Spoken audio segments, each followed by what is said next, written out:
carry their own story again all over there. I understand. For me, the way they are treating this video, I want to believe that video is just exactly what we are looking for. Because if not, I don't know why they are taking this video. Because I do have said it and I have declared we can go and play it again. I have the video. But suddenly after when he went out and they talked to him, he said the video is inside the phone that is with them. So that's just what I think, that they are just playing on that emotion, and himself should just wake up. He said the full video is with the police, like the phone with the police. Yeah. That's what he said. And also, it's not a coincidence that Folashade is coming out to tell Yomi not to speak about Adura. It's not a coincidence that Karimo is coming out and trying to play some kind of games, trying to let the public feel like the way they are hammering on this guy is getting so much, and this guy might just do this, do that. There's something that is about that video that they are trying to drive people's attention away from. Sherry, I'm talking about. Sherry, if you go and listen to Folashade very well, Folashade and make it to clear that video is what we are looking for, because she said it so loud. Yes. That okay, you want Adura to come and say it's Wunmi that push her. You want Adura to come and give a video where you are not giving Adura protection. Go and listen to the lines of what Folashade Folashade let us know that video is something, probably it might not be the whole issue, but definitely it's something that is where you why would you do this? You understand that? So that's what I think. You said? And again, juices and again at the conference, there is a part there where Yamubad got angry and she said, you know what? Arrest Gbogbowa, Tekiniko, Ati Wunmi, Ati Yawo. Now, Ati Yawo and everybody. Now, that is giving that, you know what, when they arrest us, when they start questioning us, you will talk. But if you're expecting us to talk here, let the police arrest us first. Sorrow. But we cannot say this thing you want to hear here. You see, the case of Adura and Baba Mo, I understand that you are trying to say this in the aspect of our kind of upbringing in our culture in Africa, and also, but we should also understand that things have changed recently. These are the days that even the fathers cannot tell their children to sit down there, and they sit there. These are the days that even on social media, when you try to correct some kind of wayward acts, that you see people doing, you see people will come for you, and then the people say, "Oh, that shut up there, you don't know what's happening." So Baba is not that easy. No, it's Baba's right to say, "Okay, Adura is my child," even if it will cost Baba to go and have a DNA test and bring the results. Show it to the world. I'm Adura's father. And now I'm telling you, anybody that is holding Adura down, let my son come back to me, and Baba will keep pushing. If he needs to do that, it's right. But it's not easy for him to just go and say he wants to take Adura just like that, based on what is on ground.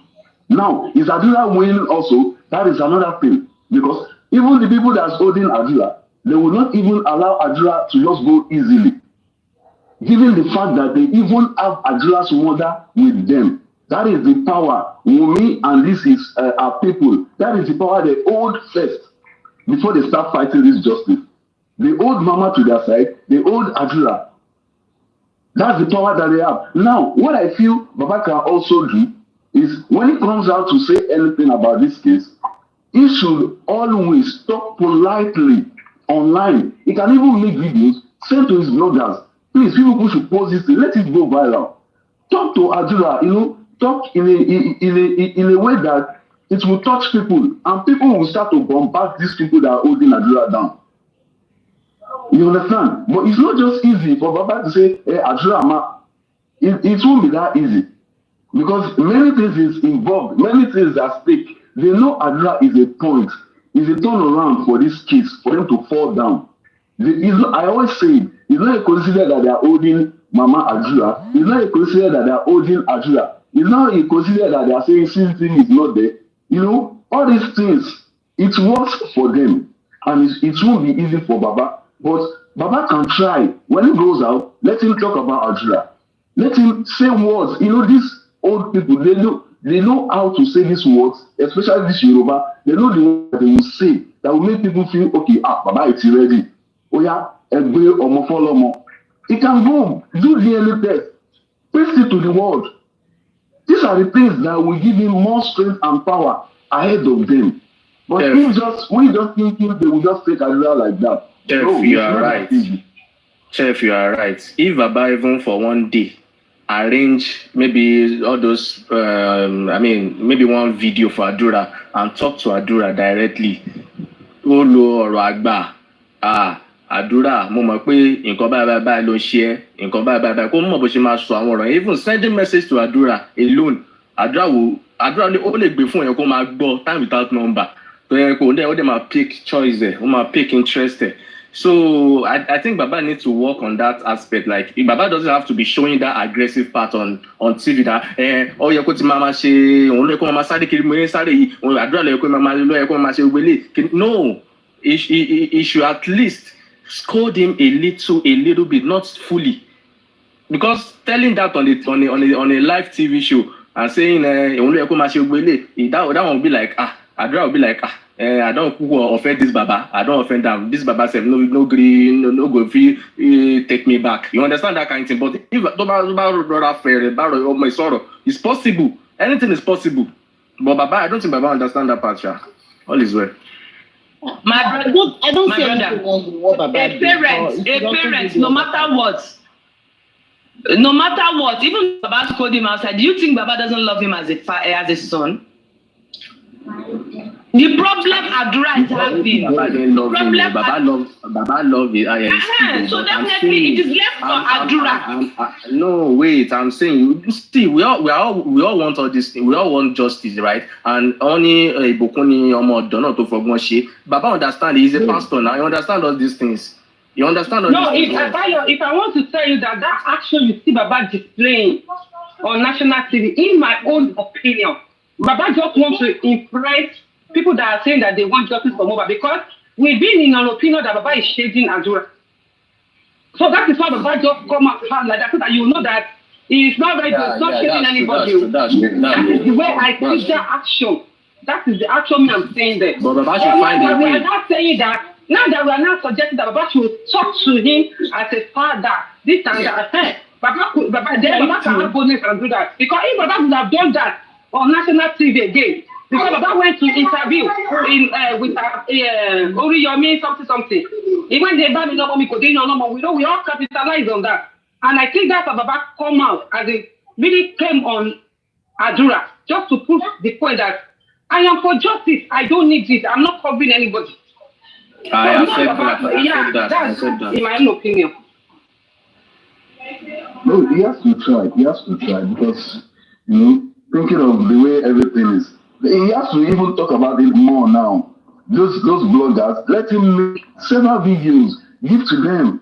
Adura, all those, stuff like that. It won't be easy for Baba to just get Adura from those guys. I know what I'm saying. Those guys, it won't be easy like that. But he will, and he will win because he's his son. And if he has to go for DNA test, he should raise a case. Adura, if anybody wants to say Adura, bye. Let him even go to the authorities. Now they said I'm not the father. They are trying to take my. Now I want DNA.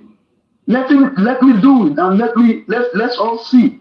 Then if they do that, and this is the evidence, there's nothing like a way I minimum because now he have more authority on this case. Like now, there's a proof that it's my son. Now nobody can take my son away from me. Either Adura wants to go or not, they will still have a way to do this thing. And Baba will have more power on them. Because even having the mother on their side is just it will make things difficult for Baba also. Because I know our mother. No. For the fact that DNA will not prove that Baba is the one that owns Adura. For the fact that it was Baba that raised this particular guy from kid to everything under our law, like Paparano used to quote, Baba is still the father. Not until he has more bad on his own come out and prove to Baba that this child is not your own. I know the person that, even at that time, Baba can still claim the ownership of that boy because it was Baba that trained the guy. So, and it's when Baba's name. So, Baba doesn't need to do DNA before it's You know what? I'm thinking should they go right? Should they go right? I don't listen. Hold on, can I quickly say something?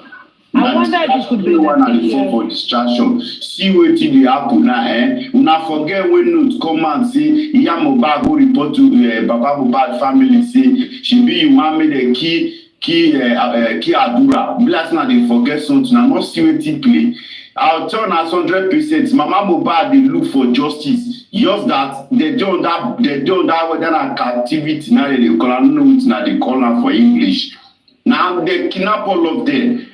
I wonder if they kidnap them, okay? I wonder if Baba should or if a petition should be written that towards King White and like because since Karimo is now trying to put it out there, towards King White and Koni Baje, that if anything happens to Adura, they need to hold those people responsible. I feel like there should be a petition written to say that they are responsible if anything happens to that boy. Exactly. Exactly. Good evening, everyone. Yeah. Good evening, my people.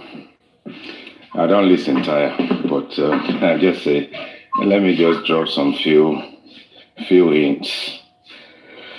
There is a 3 seconds video, and there is definitely something in the full video. But something in my heart, in my mind tells me there is more than one video.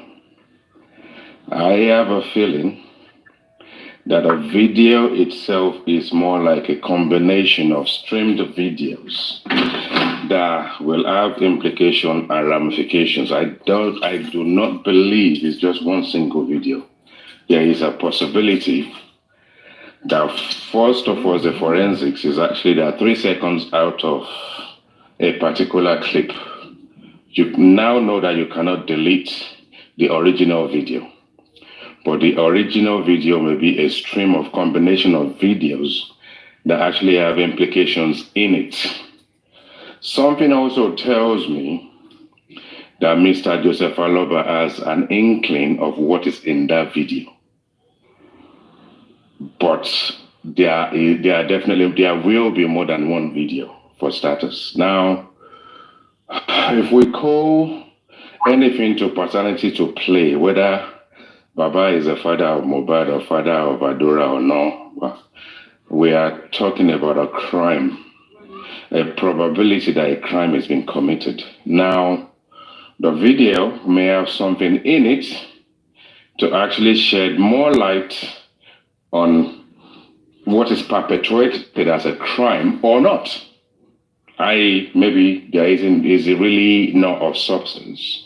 And several people have actually put a notion that I believe if that video is something of 3 years ago, Adura would have been prompted to just post it on social media and that would have been the end of it. So as it stands at the moment, with regards to Yomi, please fire on all cylinders. 663 at every level. Because at some point he was discredited. They said he submitted a fake petition. And once you've actually discredited somebody's character up to that level, I really don't see any reason why Yomi should relent in his effort to carry on, even if it's every 6 hours. And not to actually say that Adura is being protected right now by his comrade aficionados and his protectors, and let them carry on protecting this guy, because it saddens me really to believe that a mother, a mom, a mama, a mom and a mother can actually display that kind of errant, how can I even put it, character, the display It's disgraceful, to say the least. And you don't have to be traditional. The first one.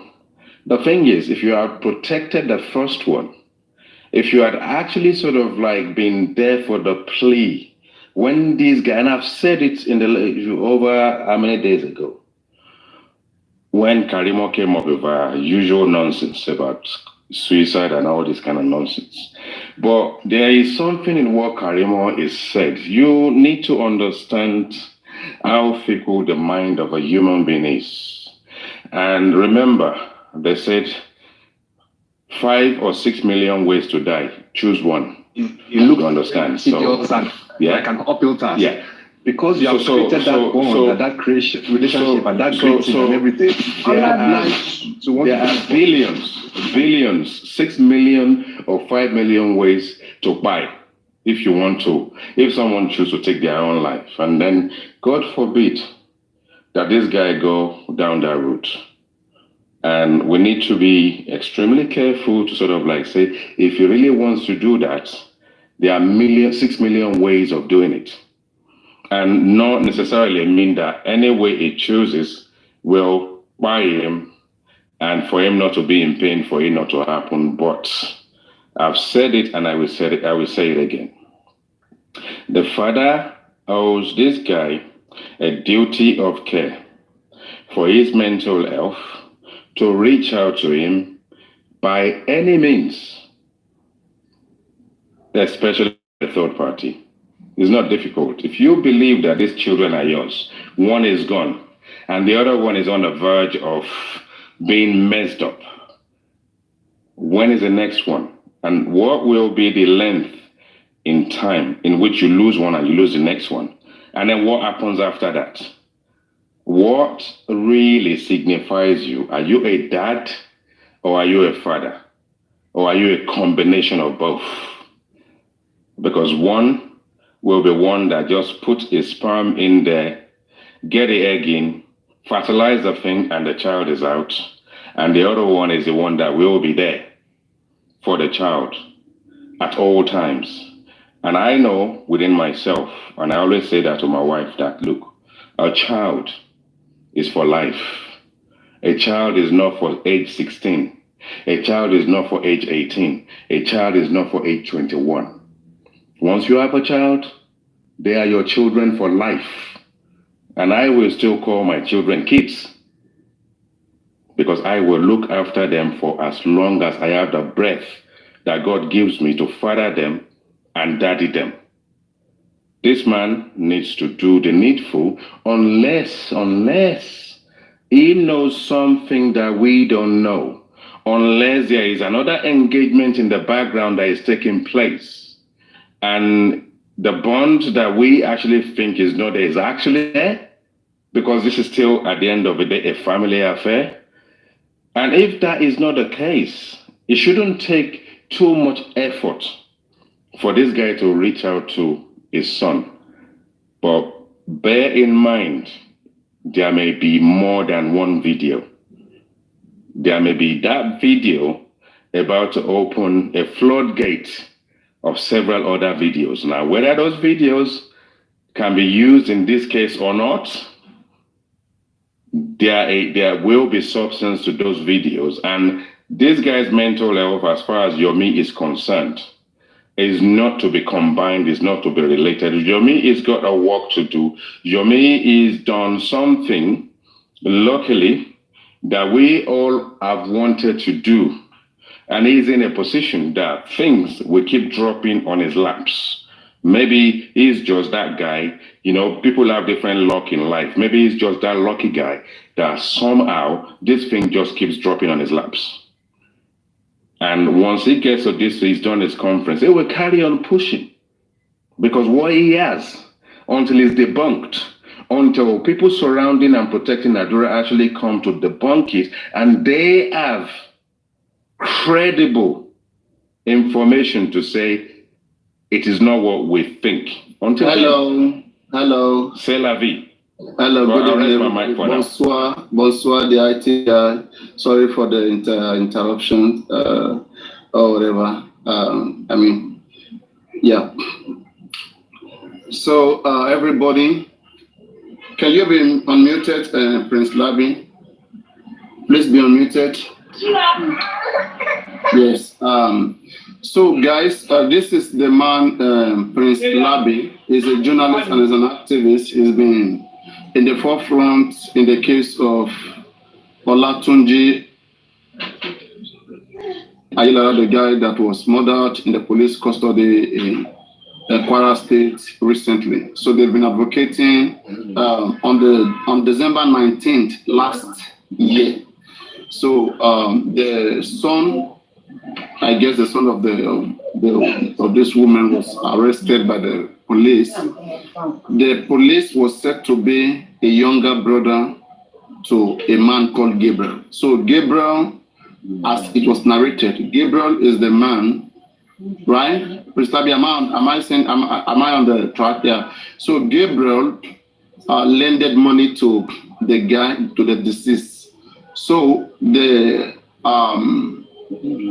Gabriel, when it was time for Gabriel to get this money, Gabriel sent his brother, who was in the police in Kwara State, to go arrest the deceased. So the deceased was arrested. It was alleged that it was in that process. He was arrested on the 19th.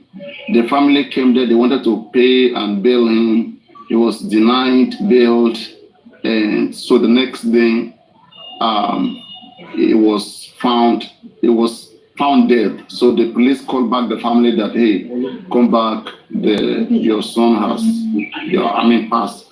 So it's a tragic one for the family. The family, they were so sad, like a person who wanted to be yesterday. So what happened? What was the situation? They said he committed suicide. This is Nigeria for you. The IT guy, are you there? Did you follow up with the story? I'm listening to you so that I can learn from. So, me too. Because I'm trying to digest it. I read it on newspaper. Are you listening? Are you hearing this for the first time? The IT. I've heard it a bit. The guy that died in the police custody. Yeah, I've heard it, a bit of it. Yes. Yeah. So the narration of the upon investigation. Before autopsy, the family, when they checked the prison, they said, this place is too short. Like, the guy is 6 feet. This place is not even up to 6 feet. Then they changed the story that the guy kneeled down. He kneeled down to hang himself. That he had a cloth, that he used his cloth to hang himself. And blood was found in the place and all of this tragic stuff. So the family demanded for an autopsy. Autopsy was done. The family were requesting for the autopsy report ever since then. The police refused.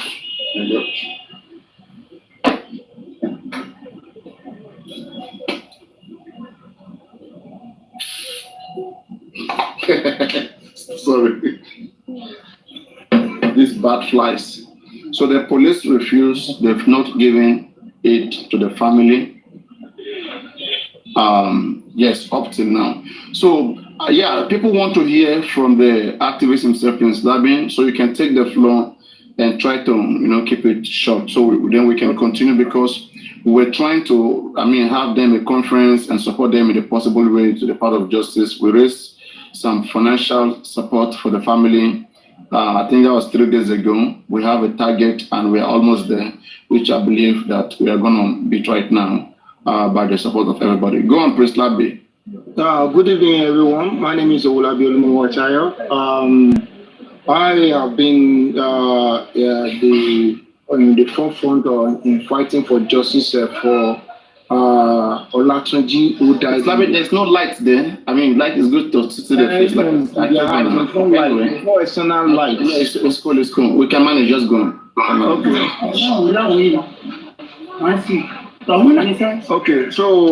Okay. Right now, I know you have narrated the whole to Olatunji in police custody, but the major cause is right now is that the IG came and appointed a department to conduct an investigation towards the case.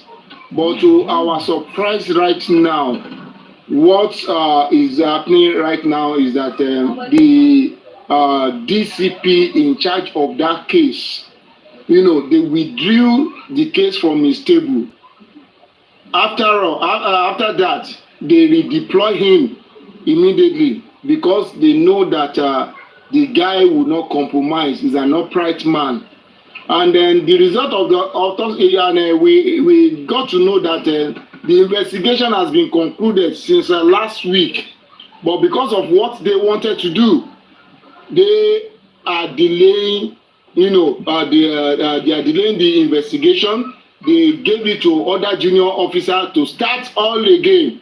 But, what the narrative they are trying to push to the family is that maybe Mama will come and rewrite a statement, but we let them understand that Mama will never come there to rewrite any statement. The statement that he has penned down before, that is what we want to use. It's not going to give any narrative, because as I'm speaking to you, what is happening right now is that the narrative they want to give right now is that maybe the guy slump, or maybe he had that heart attack, and in which is differ to the initial statement that been made. And Paraventure, we are requesting for the result of the autopsy. The police push us to the doctor. We got to the doctor push us to the police back.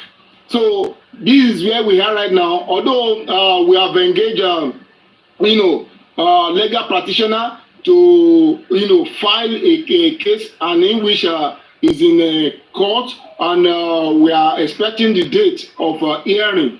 And so that is. Let me just summarize everything that is happening. And the most painful part of it is that Olatunji left behind. Can you see these two kids? Left behind these two kids, and it is the granny that is taking care of them. And the father here with me is sick. Can you see? So sick. And the family need people to learn voice, so that their voice can be heard, because it's a pathetic story. We learned that Olatunji is the one that has been taking care of this family, but since his demise, things has stand still, and the family are looking up to the public. Actually, when we started the case, you understand, thank God to Olorebi platform as well, who uses medium to give the family voice, and then to give support.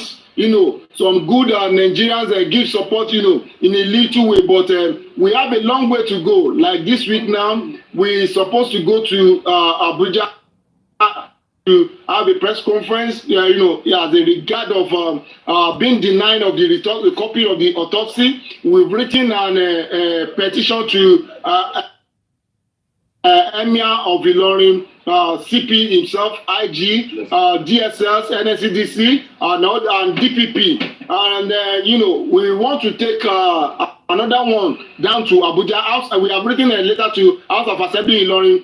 And then, to my surprise, I discovered that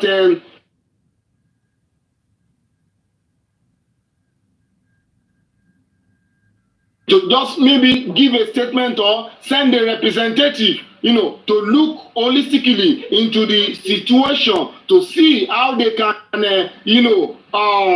help this family to get justice. All what we are seeking for is justice. The family are demanding for justice, despite the fact that they were being enticed by money, maybe induced by money. But the family said that they are not going to spend kobo in that money, because if they spend the money, it will be as if they are eating the flesh of their son.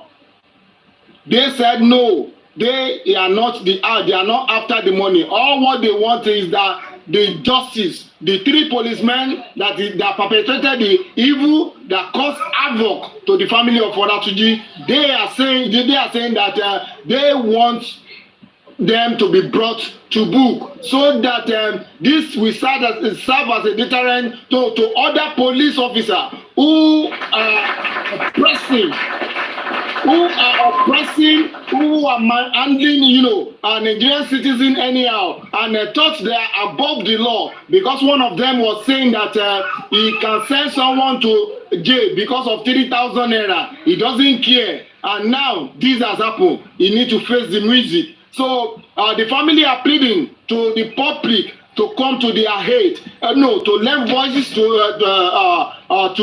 justice for Olatunji, to make sure that the perpetrator of those evil, being brought to book. So that is just the whole story. Thank you very much.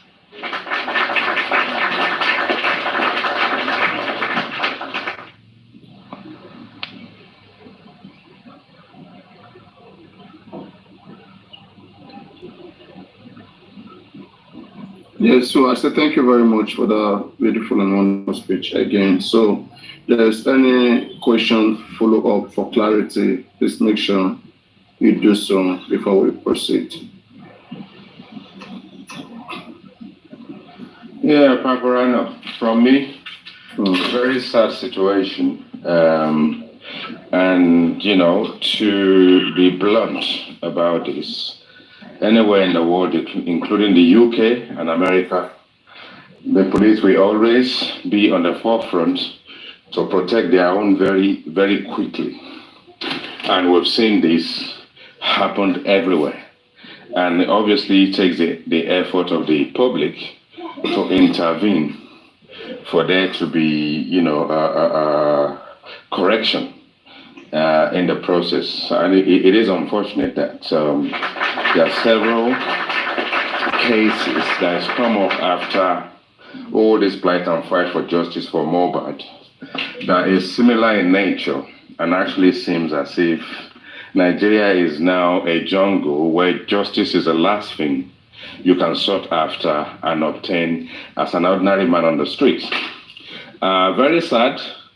And then, when you have all the witnesses in place to be the same people who are meant to protect you, and all those witnesses now have similar story, and they cover up and make it difficult for the family at the same time as the public, because the witnesses on this occasion are the people we trust to actually enlighten us, to open our eyes and actually give us the said justice. The question for me will be, where do we go from here? Because this is a very complex case. It's not going to be one where you say it's supposed to be easy. It is not going to be easy. But my question at this point in time is that if I believe that autopsy would have been carried out, is that correct? Yes. So if autopsy is carried out, who carried that out? Is it the authorities, the police? It's the police. So are they going to allow the family to do the same? They played on the intelligence of the family because they know that they are not well educated. You understand? They are not well enlightened. It's not too late. It's not too late for the family to request the same. So that can be juxtaposed against what the authorities actually come up with.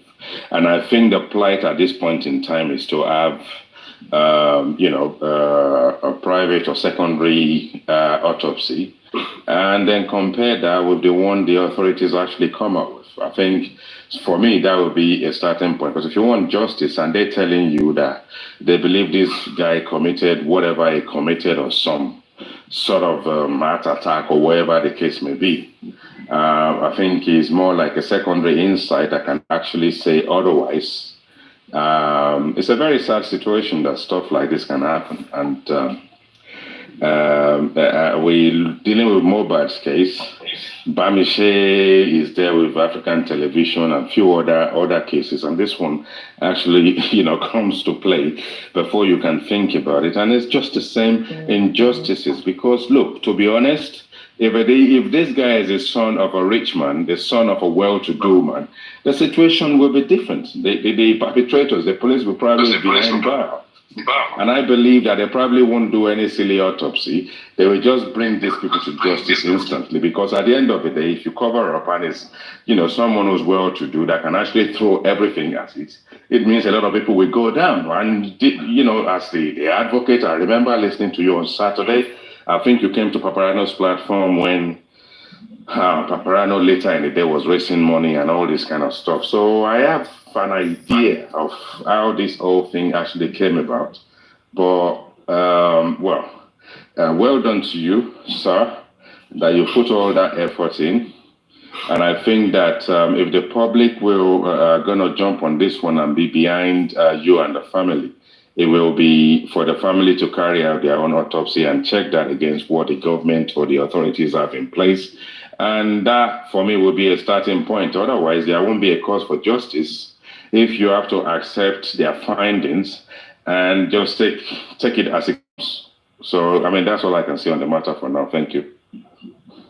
Thank you so much. Any other observation? Is there any other observation? Any other observation? Is there any question from any other person? Okay. I think so that we'll be able to meet up with the time and continue. Can we hear from the mother or whoever, who wants to help us through the story itself? The story of Olatunji. Whether in Yoruba or in English, doesn't matter.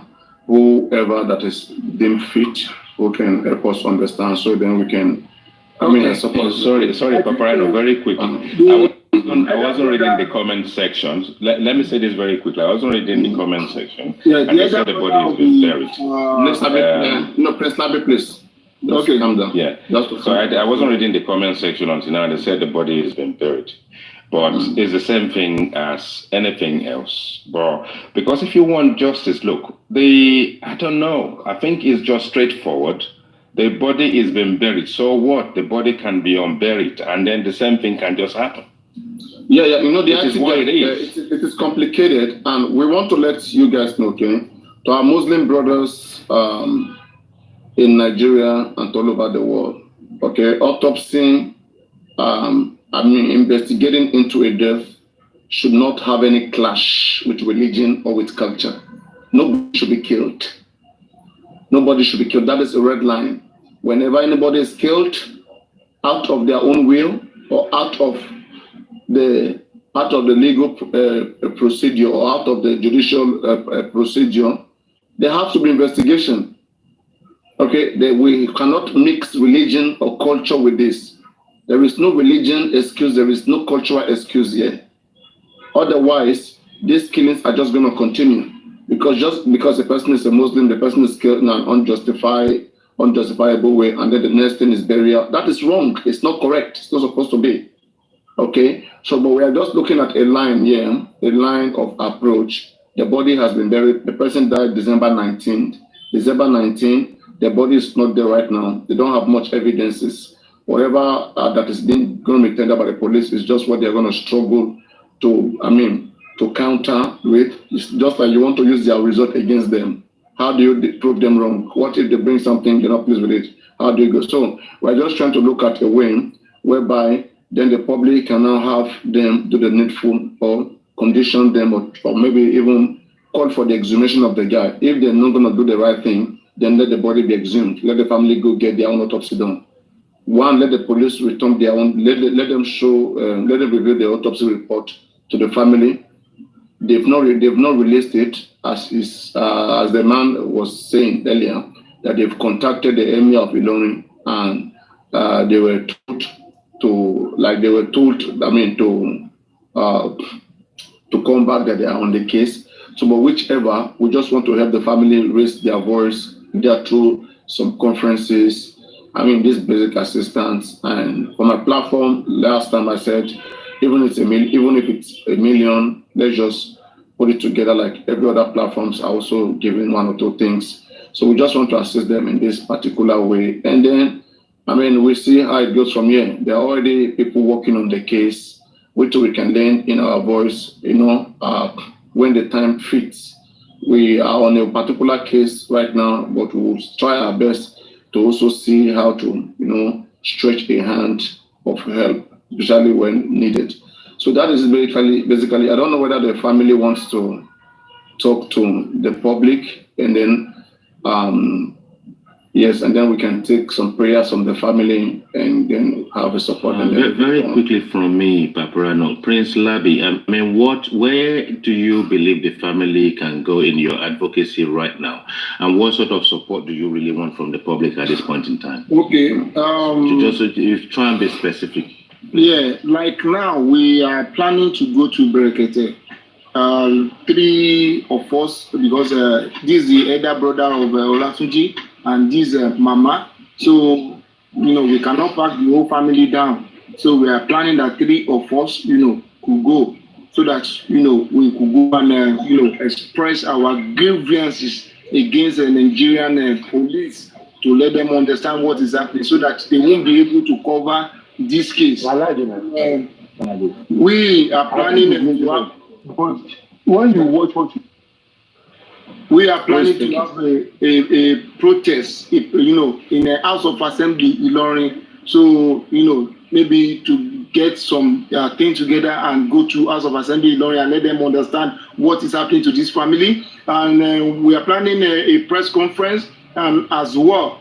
But thank God to Oloriebe today, I think they contributed 550,000 naira, in support of the press conference. That is where we are right now. The major thing, we are trying to do is for the family to get justice. It has not been easy moving here and there. I've been here since last week, I've been in a meeting with the legal practitioner, writing the letter, distributing the letter to appropriate quarters. So it has not been easy. And then, like yesterday, I left for far to go and get some findings on certain things pertaining to his death also, in which positively I'm getting some results in which it will help, in course of fighting for the justice. Although along the line, the legal practitioner has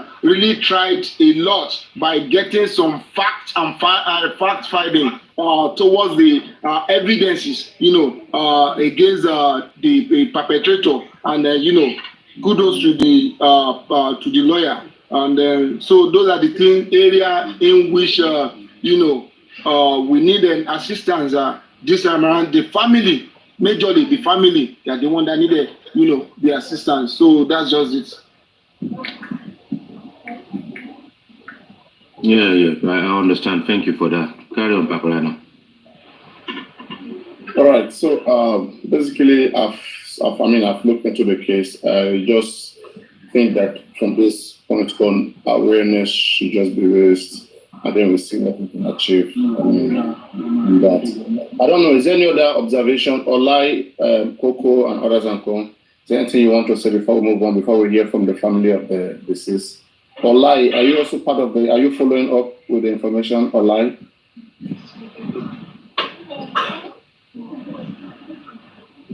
Okay. Can we? Okay. Before we go, wait. Queen, are you there, Queen?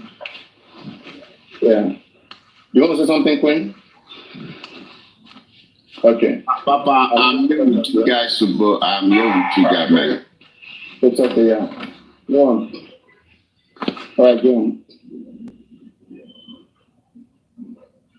You're muted. We can't hear you. You're muted. Okay. Are you talking to me? Yes. You can let them. I mean, the brother, the deceased. The elder brother will speak, but he will speak in Yoruba so that people that understand, and I will interpret some area. Yeah.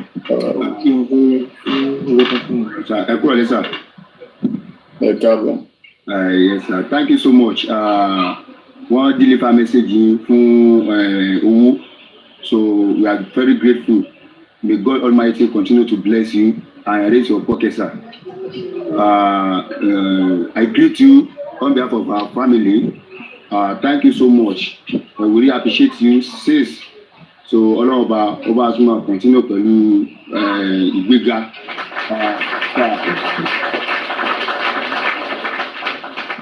Sir, bá a ṣe ń bá yín sọ̀rọ̀ now, Prince Labi ló tó dàbí pé ó jẹ́ pé kí n tó máa ní mic láti pé bóyá ìyá yìí ò ní jẹ wá gbé, because máa ti atúgbójúlé ní headquarter yẹn because of this case wọ́n ti transfer máa yẹn. obìnrin náà ẹ bá wa ṣàlàyé nǹkan tó ṣẹlẹ̀ sí àbúrò náà.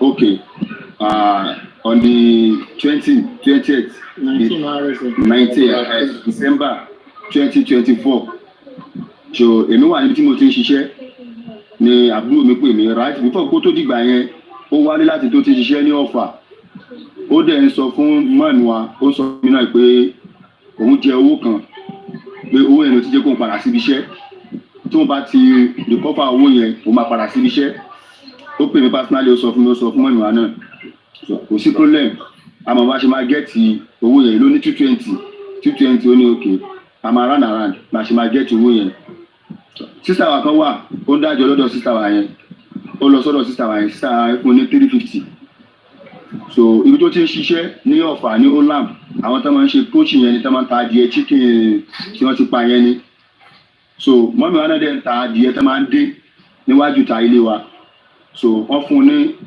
75,000 so gbogbo tó wà lọ́wọ́ ẹ̀ níjọ́ yẹn is almost 425,000 naira so ó wá pè mí níjọ́ yẹn nígbà yẹn ó ní wọ́n ti mú òun wà ní headquarter ok kọ́ọ̀lù ẹ̀ wọlé tẹ́ kọ́ọ̀lù mọ́ni wa wọlé pé wọ́n ti arrest àbúrò mi pé ó wà ní headquarter mo wá sọ fún pé kò sí problem pé táwọn ọmọ wọn bá ti wá owó tó wà lọ́wọ́ ẹ̀ náà wọ́n lè yọ ń bẹ̀ kọ́dẹ̀ gba bíìlì kó máa tẹ̀lé wọn lọlé kó má bá wọn ṣàgídí kó dẹ̀ máa sọ anything pẹ̀lú wọn so ìgbà tó yá mọ́ni wa lọ síbẹ̀ pẹ̀lú friend wọn wọ́n débẹ̀ wọ́n jẹ́ kí wọ́n rí wọ́n jọ sọ̀rọ̀ ìgbà tí wọ́n sọ̀rọ̀ tán wọ́n wá sọ fọ́lọ́pàá tó wà in charge níjọ́ yẹn wípé kán jẹ́ káwọn gba bíìlì ọmọ àwọn káwọn máa mú un lọ sílé pé owó tó wà lọ́wọ́ ẹ̀ gan owó tó jẹ kò tó owó tó wà lọ́wọ́ ẹ̀ owó tó wà lọ́wọ́ ẹ̀ is more than owó tó jẹ ọlọ́pàá yẹn ní láti fi yé pé òun ò lè release àbúrò mi until tó bá rí complainer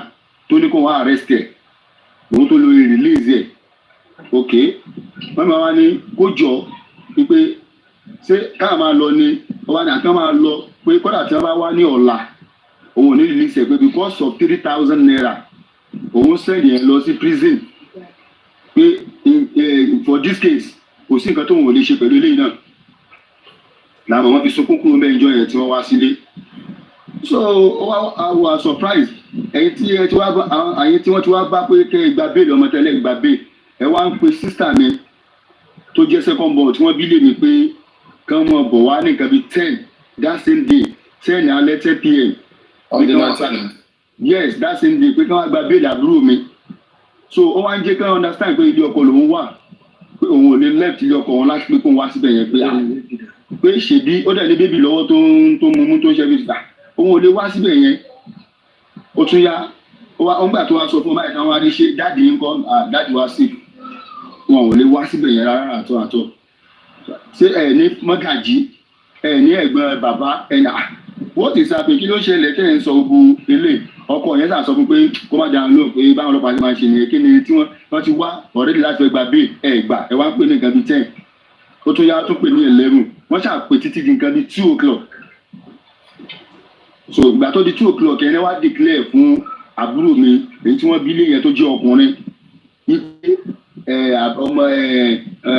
ọmọ yín táwọn ní kẹ́ wá bèèlò àwọn ọmọ kan tó ṣe é o àwọn dẹ̀ ti gbé lọ sọ́sibítù ó dẹ̀ ti wà mọ́túárì ó wà ní mọ́túárì so bá a ṣe gbé aláàárọ̀ nìyẹn ní nǹkan bíi to 7 a.m. adé headquarter wọn ò jẹ́ ká wọlé wọ́n ní kí la wá sí àṣàlẹ̀ ìkẹta wa ṣe wọ́n ní ká máa lọ lé bó di 9 tó tó bá di 9 ká padà wá so we need to go back àti ìdé ilé kọ́ọ̀lù tún wọlé láti ẹ̀kọ́tà pé ká máa padà bọ̀ wá a padà sí ẹ̀kọ́tà ní nǹkan bíi around after 7 to 8 yẹn àwọlé bá a ṣe débẹ̀ ọ́fíìsì àwọn SID yẹn tí wọ́n mú àbúrò mi sí ibẹ̀ ni wọ́n ti attend sí wa nínú ọ́fíìsì wọn pé we are so sorry àbúrò yín àná yẹn àwọn ọmọ kan tó ṣe é so ibi tó jókòó sí nìyẹn ìyẹn ẹni tó bá sọ̀rọ̀ yẹn ó jẹ́ ẹni tó head the SID yẹn ó identify rẹ̀ as the assistant commissioner of police pé àwọn wà so sorry pé àwọn ọmọ kan tó ṣe é o pé ibi tó jókòó sí náà nìyẹn táwọn ṣe ń bá sáàdà kóhun tó lọlé pé owó yẹn owó kékeré náà ni kíní kankankan so immediately tí màá yẹn site ibẹ̀ yẹn tó sọ fún mi pé ibi bench tó jókòó sí níta yẹn mo site ibẹ̀ yẹn mo rí blood ní orí chair yẹn mo rí blood níbi orí tiles mo rí blood níbi abẹ́ tiles níbi abẹ́ under the chair mo wá fún àwọn tó tẹ̀lé mi mo wá fún wọn ní sign pé kán wo kinní yẹn tí wọ́n sáré ṣe kámẹ́rà yẹn jẹ yẹn. Wọ́n record yẹn. You say what? Wọ́n record yẹn. Yes. Ẹni ṣẹ́ni olówó mẹ́rin. Yes. Ṣé ok ẹ máa wọlé títọ́ kò ní jẹ́ ká. So wọ́n wá sọ fún wa pé àwọn àti pé ẹ pé lè kọ́ láti post ẹ̀ sọ́dọ̀ àwọn máa lọ bára. Ok wọ́n wá jẹ́ kó yá pé àbúrò yín o ìgbà tó ń dé láàárọ̀ yìí àwọn tó wà ní ìṣá ìtàwọn ọmọ wọn tó ń fi kalẹ̀ wọ́n sọ pé àbúrò wa ó hàǹgà rẹ̀ bóò ló ṣe lè hàǹgà rẹ̀ number one ẹ jẹ́ ká wo set tí ẹ fi sí sóò nìkan ló wà bẹ́ẹ̀ ni wọ́n lóò nìkan làwọn fi síbẹ̀ ok sẹ́ẹ̀lì yẹn kò up to 6 feet ẹni tẹ́ ló hàǹgà rẹ̀ yìí ó ju 6 feet lọ by far ẹ tó ga ni báwo possible tó fi hàǹgà rẹ̀ wọ́n ní okunlẹ̀ ló fi hàǹgà rẹ̀ okùn olódò tó fi hàǹgà rẹ̀ wọ́n ní ó ya aṣọ tó wọ̀ sọ́rùn ló fi fúnra ẹ̀ lọ́rùn ló fi hàǹgà rẹ̀ ok ngbolo wà wọ́n ló wà ní mọ́túárì ní general hospital tó jẹ́ ti state kàkà lọ so èèmù wọn ni pé mọ́tò méjì táwọn máa gbé tẹ̀lé wa in-laws kan àti big daddy kan their expectation ni pé when we reach hospital pé a máa gbé dead body yẹn a máa gbé sí mọ́tò máa gbé tẹ̀lé wa wálé ìmílẹ̀ ta dé mọ́túárì mo bá àbúrò mi níbi tí wọ́n láyà ẹ̀ sí báyìí níbi orí bed báyìí nínú mọ́túárì gangan èmi wọlé lọ́dà mi kan náà wọlé àwọn mẹ́ta la wọnú bẹ̀yẹn ló kù dúró níta the first thing tí mo kọ́kọ́ nígbà tí mo wo body àbúrò mi the first thing tí mo kọ́kọ́ point out ni pé wọ́n ti digest ibi tẹ̀ báyìí wọ́n ti digest wọ́n ti là ibi tẹ̀ báyìí mo wá béèrè question lọ́wọ́ wọn pé kí ló ṣe ibi tẹ̀ yìí tẹ̀ là báyìí wọ́n ní process of embalm without family concern without our knowledge ẹ̀bẹ̀ embalm ẹ̀ mo tún point ibi mú ẹ̀ ń bí kí ló ṣe mú ẹ̀ tó death tó dàgbà tán lù nìkan níbi mú ń bí ẹni tó àwọn tó ayẹ ní bóyá ìgbà táwọn ń wẹ̀ ẹ̀ ń wẹ̀ ok kò sí problem immediately ẹni brother wa point ẹ̀ pé eléyìí ò sí kankan ẹ̀yin ọlọ́pàá ẹ̀yin lẹ́pa eléyìí ò a sì nígbà ẹ̀yin lẹ́pa so wọ́n ṣáàdì kankan sọ ajáde kó nu mọ́túárì wọn ká fẹ́ máa lọlé wọn wá béèrè lọ́wọ́ pé mo là ń lọ asopá ń lọ sílé wọn náà máa gbé wa délé ẹ máa gbé wa délé ní ok let's go ẹ jẹ́ ká lọ àwa ń lọ ó kù nǹkan bíi bóyá bíi 2 minutes tá a máa fi dé ilé èyí tó drive mọ́tò tó wà wájú yẹn tó drive ń lọ sí wálé epo ti fẹ́ tẹnu mọ́tò ká sọ̀kalẹ̀ káwọn máa da pí mọ́tò lọ àwọn ọmọ lọ ra epo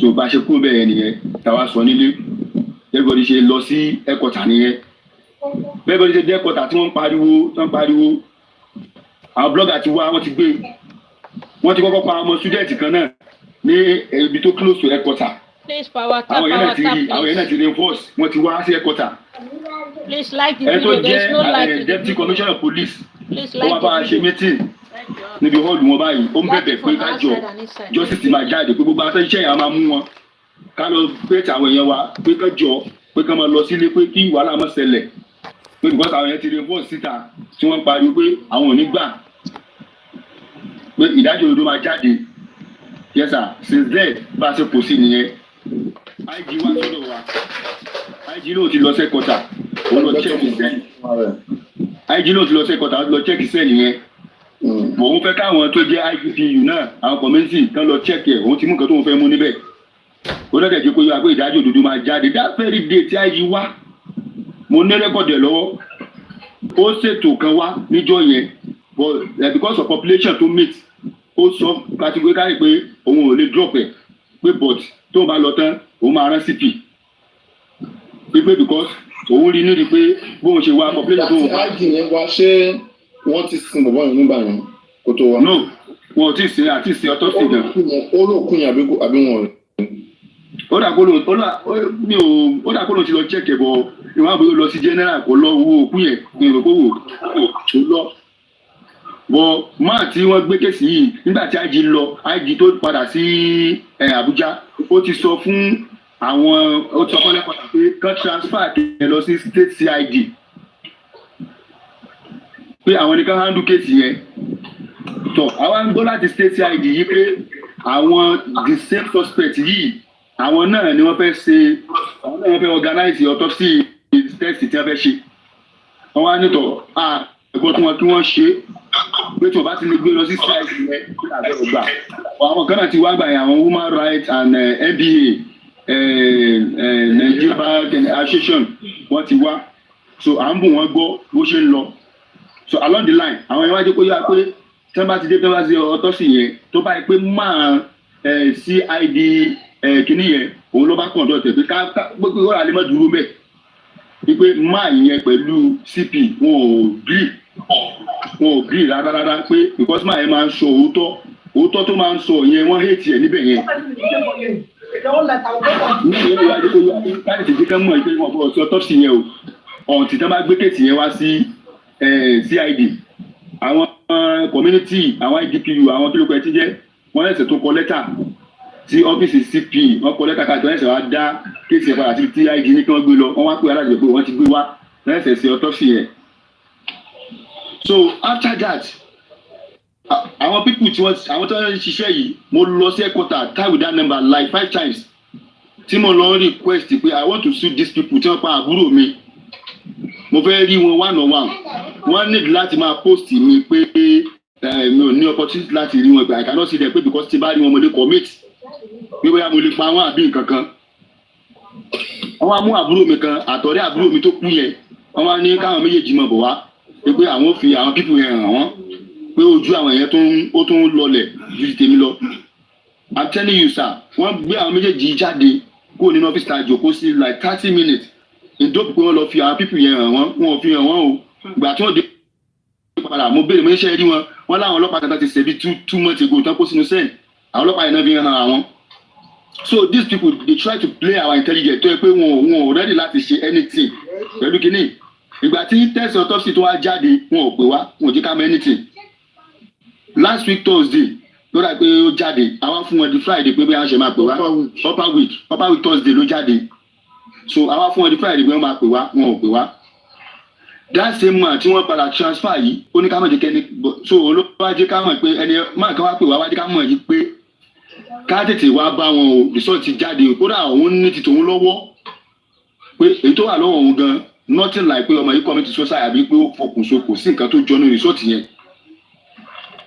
yìí pé ká tètè wá béèrè lọ́wọ́ tiwọn náà pé báwo ni kéèsì tí ó ń lọ so thank God ìgbà yẹn wá ní a pẹ̀lú Prince Labi àti onílé and yes àti àbúrò mi kan ṣá a sá lọ sí headquarter a lọ béèrè fún kọ́pì títí wa wọ́n ní láti dá wa padà lọ sí general hospital níbi tí wọ́n ti ṣe autopsy yẹn ká lọ bá doctor pé doctor máa fún wa adébẹ̀ doctor ní láti sọ fún wa pé òun ò ní release ẹ̀ pé because it's a coroner case pé a ní láti tó padà sọ́dọ̀ àwọn ọlọ́pàá ká lọ gbà á tó lọ́dọ̀ àwọn ọlọ́pàá wọ́n ṣáà ń pè wá nígbà ọ̀gá àwọn ò sí lárand pé wọ́n ẹ̀sẹ̀ transfer case yẹn wá ní right ó ti déwájú òun bọ̀ òun ò tí ì wò báyìí òun ò tí ì ẹjọ́ sáà ẹ má bínú ẹjọ́ sáà dúró ẹni wọ́n sọ pé reason tán fi lè release ẹ̀ kí ni reason tán fi lè release ẹ̀ is it did the doctor say it's a murder case or what case? No, he said that the case is already in coroner, that is the police that can give us the copy, and it was police, the 2IC, that they transferred the case to their what they call it, jurisdiction, that said that if we should go and meet the doctor, that his boss is not on seat, was not on seat that very day. And we went to the doctor. Continue. Continue. So after that, Tade Kota. So Onílé àti Prince Labi wọ́n bá wọn fà á wípé ẹ sọ pé ká máa ṣe sùúrù torí bàtà débẹ̀ ẹni tí wọ́n àwọn tó padà gbé kéèsì ẹni lọ́wọ́ ọ̀gá ẹ̀ sí lára ẹ̀ ó ní twice ọ̀gá yẹn lòun ó dẹ̀ àtẹ́lù wa nínú ọ́fíìsì ẹ̀ ó wá ń bẹ̀bẹ̀ pé ká ṣe sùúrù wípé kíní kan tá à ń ṣe wá sí ó tá à ń sọ àwọn ọ̀rọ̀ kan wípé it's like pé èèyàn ọlọ́run kan ni Prince Labi wá sọ fún wa tó nílé pé eṣinṣin jẹ elégbò kò sẹ́ni tó rí i bọ̀ǹgbà tẹ́lẹ́gbò bá start láti mọ pa eṣinṣin tó padà kọ́ tó pẹ́lẹ́ kejì ìgbà ilẹ̀ máa wá sọ wípé elégbò ti ń ṣe nǹkan tí kò dáa ó jẹ́ pé ọmọ yín ló kú àbí sìfílà kan ló pa ọlọ́pàá ẹ ti mọ nǹkan tẹ́ máa dẹ́wò fáwọn èèyàn nílùú eléyìí tó ṣẹlẹ̀ yìí ànígbà o torí pé eléyìí ṣe àmúwá ọlọ́run àmúwá èèyàn ni àmúwá èèyàn ọlọ́pàá dẹ̀ ni so tẹ́ sọ fún máa yẹn jọ yẹn ó wá ní ká padà wá ń jọ́ kejì wípé a máa rí ọ̀gá àwọn that was on Saturday ìjọ́ kejì yẹn àwa fẹ́ lọ àwa pe nọ́mbà ẹ̀ hello àti ń bọ̀ wá o olówó sí lọ́fíìsì pé ká má wá gbé ọ̀gá àwọn gan sí ilé ok no problem. So ìgbà tó wá yá ni Prince Labi wá ní ọ̀gá ẹ̀ wà nílé o ọ̀gá ò sí ilé o káṣà máa lọ sí kọ́tà àwa dé kọ́tà àwa bá máa yẹn gangan máa tó lóun ò sí lára nìyẹn tó lóun ò sí ilé tí mo pè yẹn àwa bá a bá ó bẹ̀rẹ̀ sí ní tamara kò mọ nǹkan tó máa sọ ọ wá ní mo ẹ̀sẹ̀ dé sí náà ní iṣẹ́ nígbà tẹ pè mí mo sọ pé mi ò sí ní àràǹdì mo ẹ̀sẹ̀ dé mo ní ẹwà lára díẹ̀ sí lára ni ìyẹn ò consign afẹ́ rí yín ni wọ́n ní ok àlewọlé báyìí pé ká wọlé pé ọ̀gá àwọn náà ti wà láàràǹdì ọ̀gá àwọn tó ń nù sí láàràǹdì yẹn pé ó ti wà láàràǹdì làwọn Prince Labi wá bá a sọ̀rọ̀ ìgbésọ̀ àwọn náà nídìí rìsọ́ọ̀tì autopsy tiwa àtàtẹ́ fún eré tí why tẹ́ fi ń tiwa alọ́sọ́dọ̀ doctor alọ́sọ́dọ̀ títí ní máa ẹ̀sẹ̀ aṣọ ìgbà ní láti write letter sí CP pé a ṣe request látọ̀dọ̀ CP pé a need ẹ̀ pé wọ́n ẹ̀sẹ̀ fún wa. So since there by anything ìgbàta like 2 times náà lọ CP wọ́n ní kò sí lára wọn lọ fún special assignment àbí délé kan ló lọ fún wọ́n ní CP yẹn ò sí lára tá a try láti pé ká rí láti gbà yẹn lè ṣe àrí CP and at the same time máa tí wọ́n gbé kéèsì yẹn dé lọ́wọ́ tán mọ̀ yìí pé òun rẹ́dì láti jọ pé kí justice ti jáde kó rán pípì ilé wọn ẹ̀ wá tún hold the transfer hold the promotion máa yẹn ẹ̀ ṣẹ̀ṣẹ̀ tún wá transfer ẹ̀ àwa kà lórí net a rí i pé wọ́n ti transfer náà because of this case mo wá gbé fún mo wá pe máa yẹn. So that's the update on the justice for Olatunji.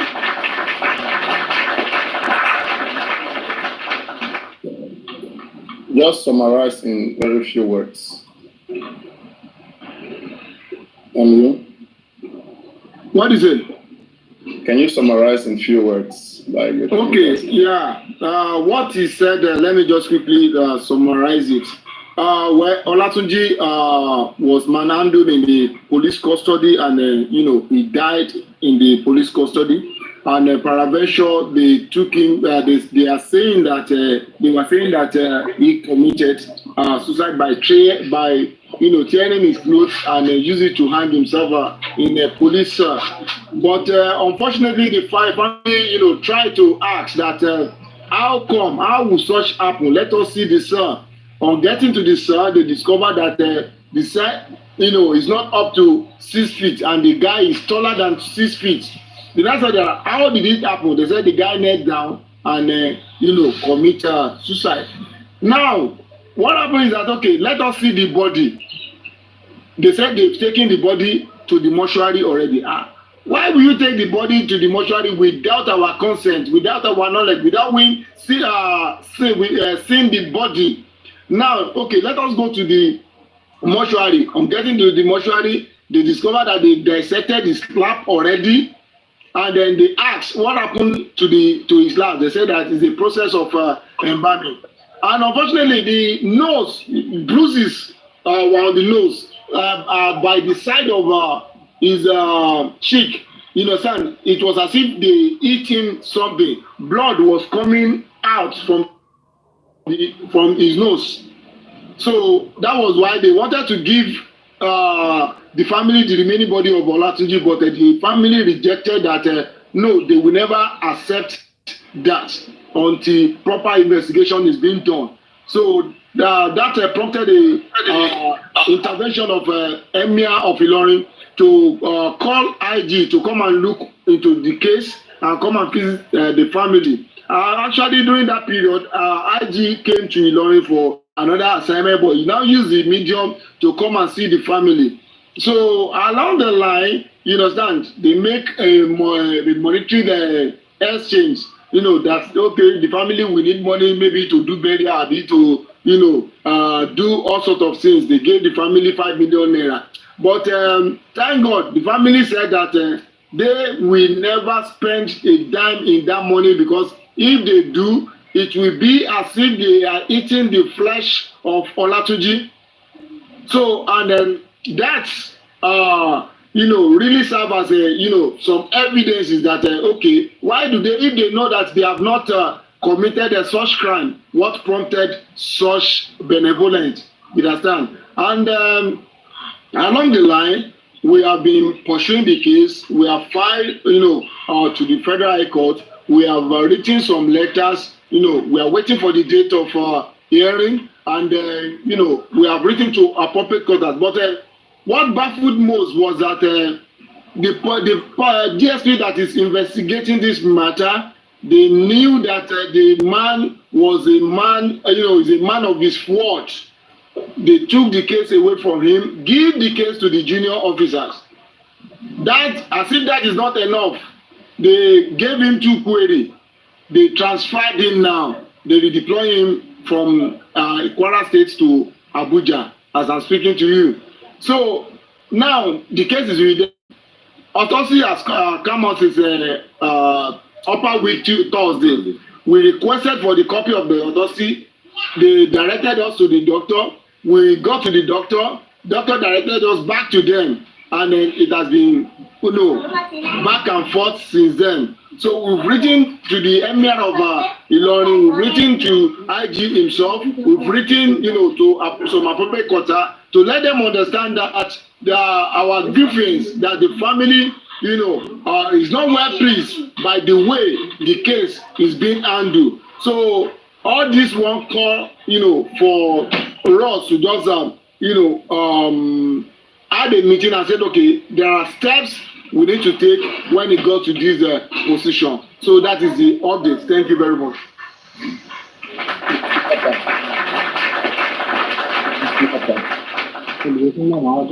May I, Papariano? Papariano, may I? Yeah, go on. Yes,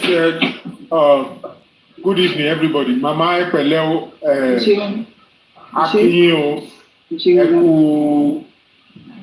Eku Adaro, Ani Firu Ẹ̀sán, Ani Irú Ẹ̀bùn, òkú tó ti lọ Ọlọ́run á bá wa tẹ̀ sáfẹ́fẹ́ rere.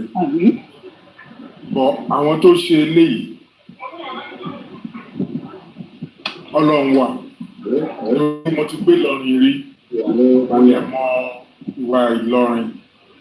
So a máa fi tá a máa filẹ̀ fọlọ́run, a máa filẹ̀ fọlọ́run, bọ̀ a máa jà fún right Ọlátúnjí.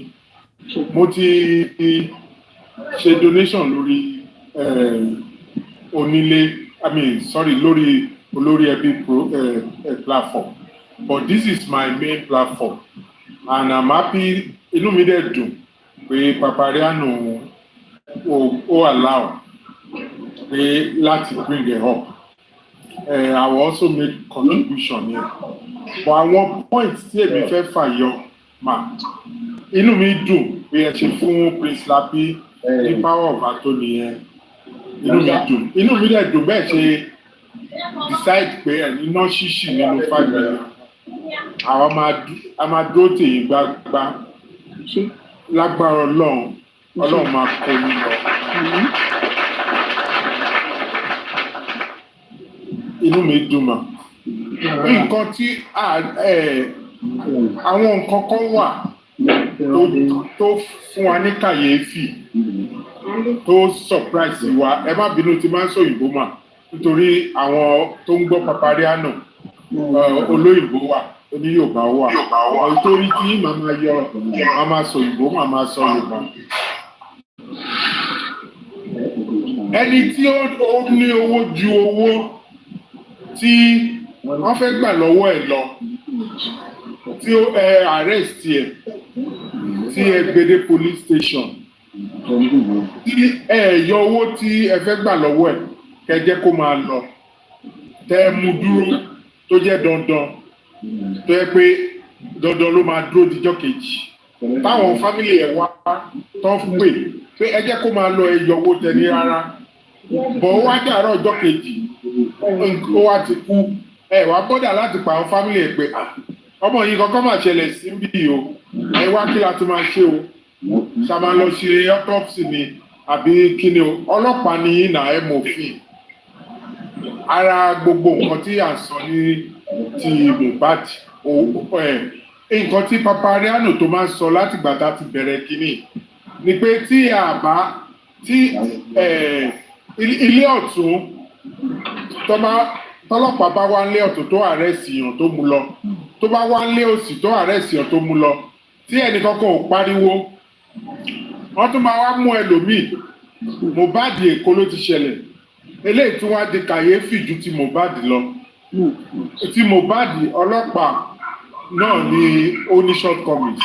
eléyìí station gan eléyìí tó bá nẹ́sì ládé méjì eléyìí ọlọ́pàá gan ló wá ṣẹ̀ sí lọ́wọ́ kàyéfì gidi ni and mo dẹ̀ ti gbọ́ lórí olórí ẹbí platform tí wọ́n ti sọ pé ẹni tó ní kán wá arrest Ọlátúnjí pé onítọ̀hún yẹn ní àṣemáṣe tó ń ṣe ní fáàmù ẹ̀. Èmi wà surprise pé odindi IG máa tètè wá bọ̀ mo mọ̀ pé emir ló tètè sọ pé kó wá nítorí pé ó tún wà nílọrin láti ní ìpè ìdìbọn. Emir did the right thing in that aspect but àwọn tí ó ṣe kinní ẹ̀ gbogbo àwọn tó wà ní post nígbà tí kinní ẹ̀ ṣẹlẹ̀ all of them tó wà on duty àti DPO ni o àti whoever should be arrested and taken to Abuja for serious interrogation. Àwọn tí ó ṣe nǹkan lè ní kó máa investigate ibi tí commissioner of police ti kọ. I'm not going to go to IG. IG has done his part. The commissioner of police is the one I am directing it to. All of them that is in that post should be detained and asked to give their corroborating evidence or statement on what happened. Ẹni tí ò jẹ́wọ́ àbí ẹni tí ló jẹ́wọ́ tó kówó wá sí police station tó ju owó tó kówó wá lọ definitely ẹ má bínú mà nǹkan tó wà lẹ́yìn ọ̀fà ó jòjè lọ.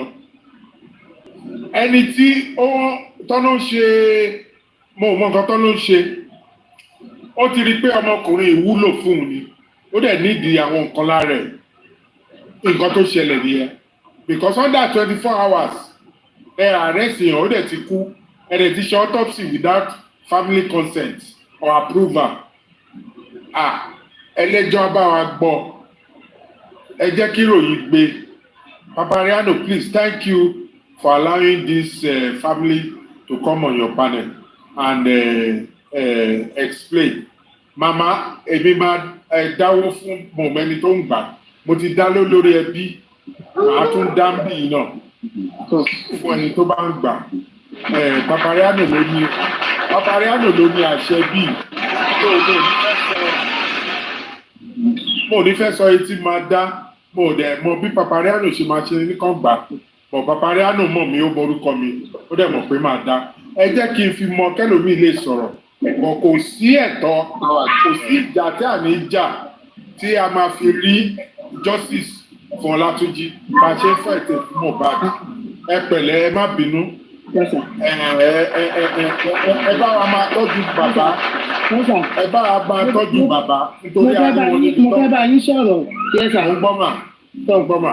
Èmi ìgbà tí mo lọ sí headquarter John tí mo bá ọkùnrin mi bọ̀bọ́ tó wà lọ́fà tó ní kán wá mú ọmọ mi tó ọkùnrin yẹn wá ọni tó wá rí kó wá láti ilẹ̀ wípé kó wá wò pé ẹni tóun lòun ó jẹ́ òun lówó pé àwọn ti mú lọ sí headquarter ọmọ yẹn náà jẹ́ni tí ń ra adìẹ ní fáàmù wọn mo débẹ̀ dé mo mọ̀ ọ́ bọ̀bọ́ yẹn wá ń sọ fún mi wípé ọmọ yín ó sì wá ọkùnrin yìí wá sọ fún ọlọ́pàá òun gbọ́ tọ́lọ́pàá sọ fún un pé ọmọ yín sọ pé ó ní òun ṣe rọ́sìn níbi iṣẹ́ òun ṣe runs níbi iṣẹ́ mọ́nà kí ni ìtumọ̀ rẹ̀ wọ́n ló ní ajẹ́pọ̀ òun kówó jẹ́ níbi iṣẹ́ nù pé ṣé tó jí fẹ́ gbà kẹrẹ́ nù wọn ni àbó fẹ́ léwu níbi iṣẹ́ pé nǹkan tó sì rí tó fi sọ bẹ́ẹ̀ yóò sọ fún un èmi ò ká kún tó ti yẹ nísìnyí mo fẹ́ fẹ́ sọ̀rọ̀ dédédédé lẹ́nu nísìnyí sẹ́ẹ̀tì rẹ̀ wà lọ́wọ́ wọn o bàtà atm gbogbo nǹkan ń bẹ lọ́wọ́ wọn pọ̀ máa wọn owó òun tọ́mọ ń bẹ láàrọ̀ mọ́ mi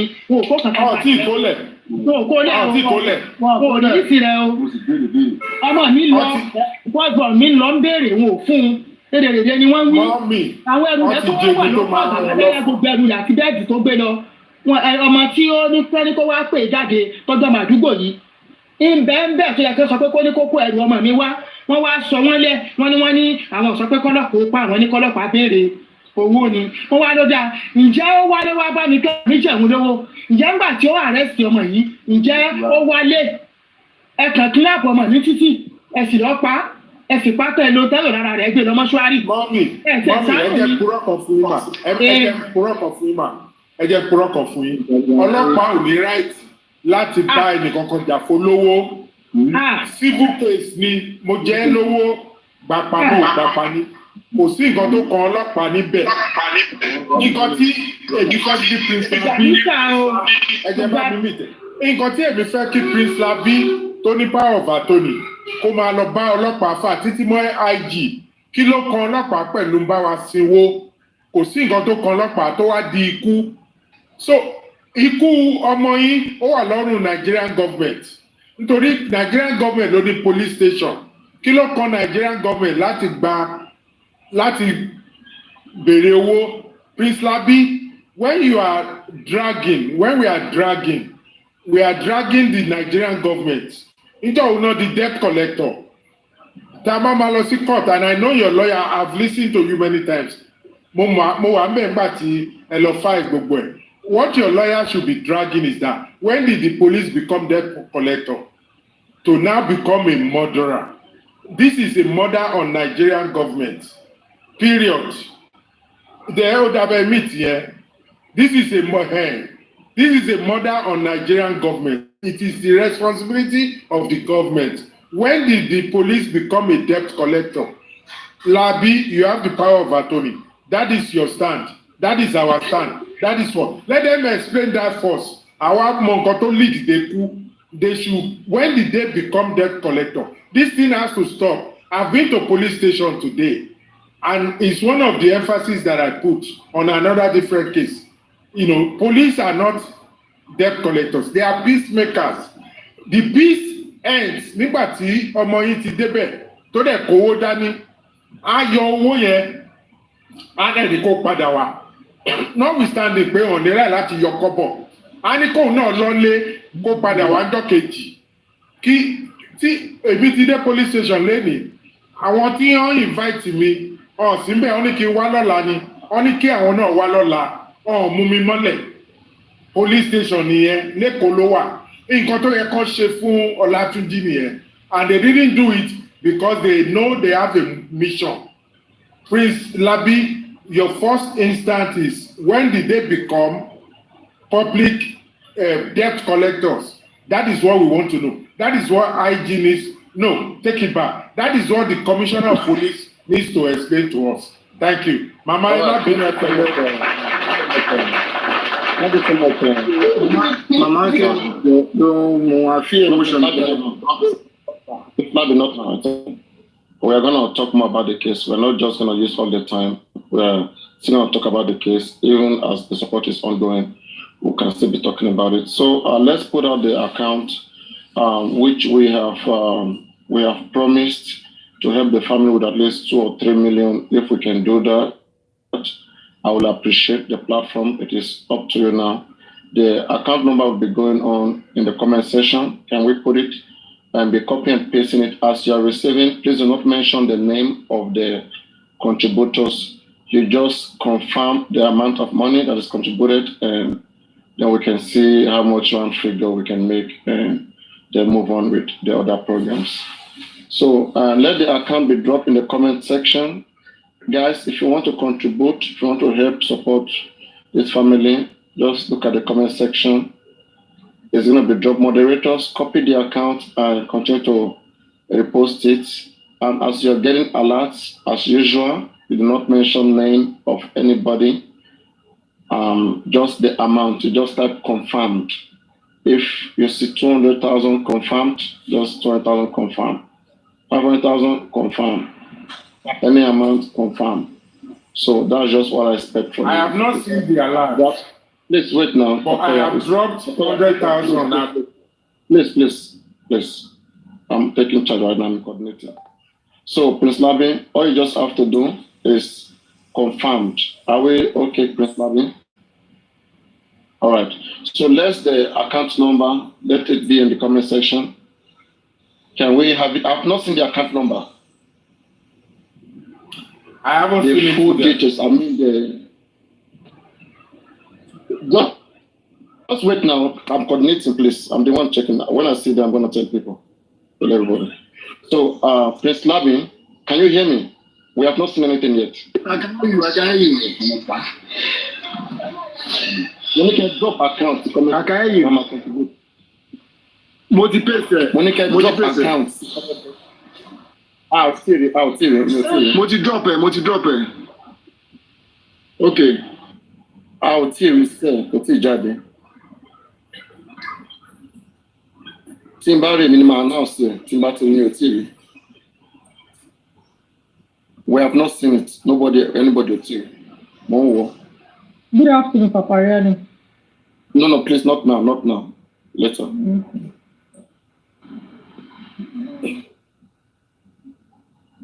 He can't call it. TikTok is gonna. Comment something else. Maybe I think TikTok is not allowing.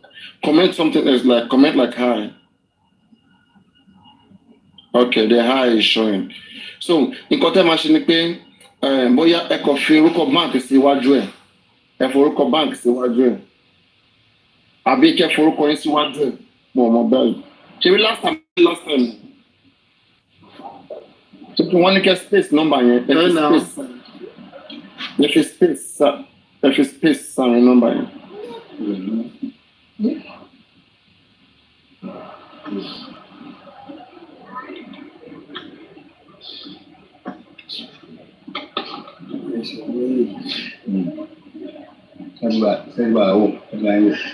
How the physical getting more so that mama now.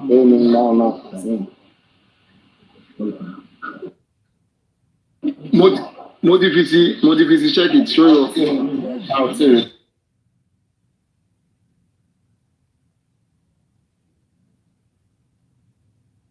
Ẹ̀yin tó gbọ́ Yorùbá ọmọ àti méjì ẹyọ ẹpẹlẹ so ẹ̀yin moderator tẹ́ gbọ́ Yorùbá ẹ bá mi type ẹ bẹ́ẹ̀ yẹn so ẹ yà pé ná.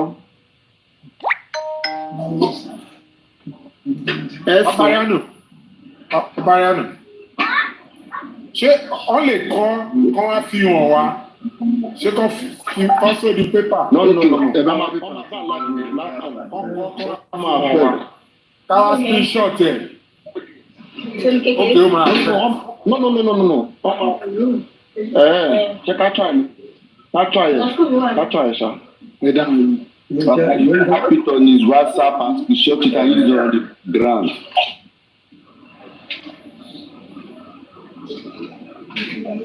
Okay. Wo jẹ́ ká try dọ́kọ̀.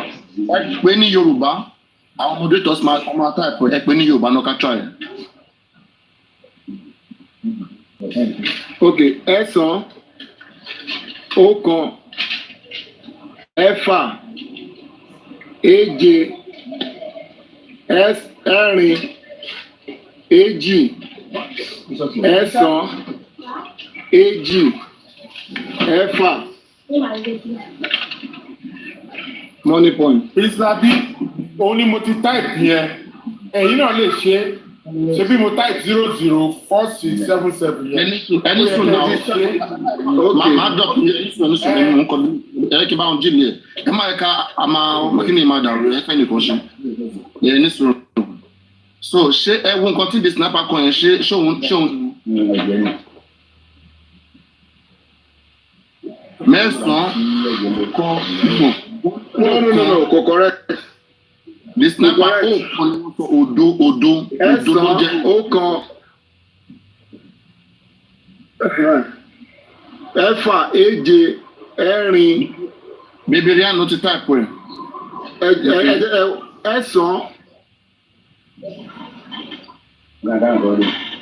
Okay, the last person. Okay, Lady B to get there.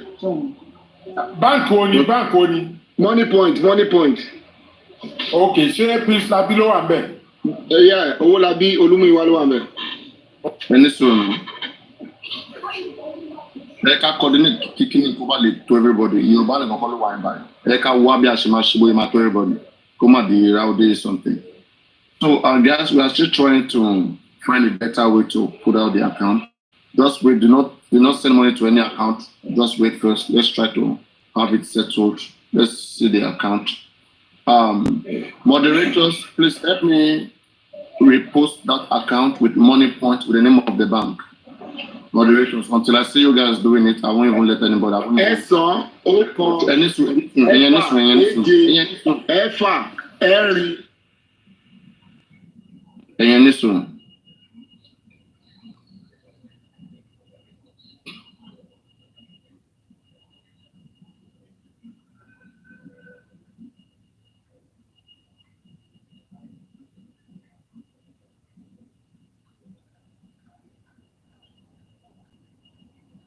Moderators, don't bring anybody up.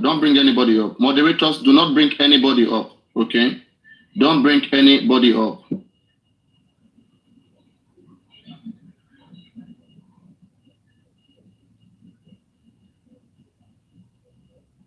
All right. So, everybody, we have the account. No, God. Prince Labi Ewambeni. Prince Labi, ṣé ń gbọ́ mi? Mo gbọ́ yín o. Network.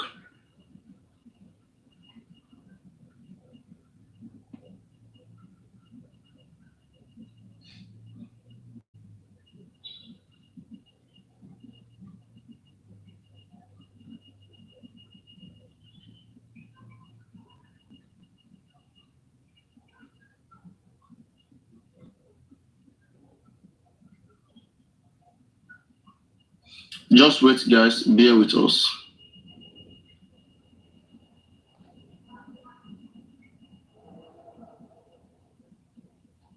Prince Labin, while you are in the comment section, please try to see what they are doing. In fact, type those numbers, guide them in the comment section. You should be able to do this, Prince Labin. Don't come up for now. Try to take charge of that comment section. Can you please repost it, like copy and paste the number, Prince Labin?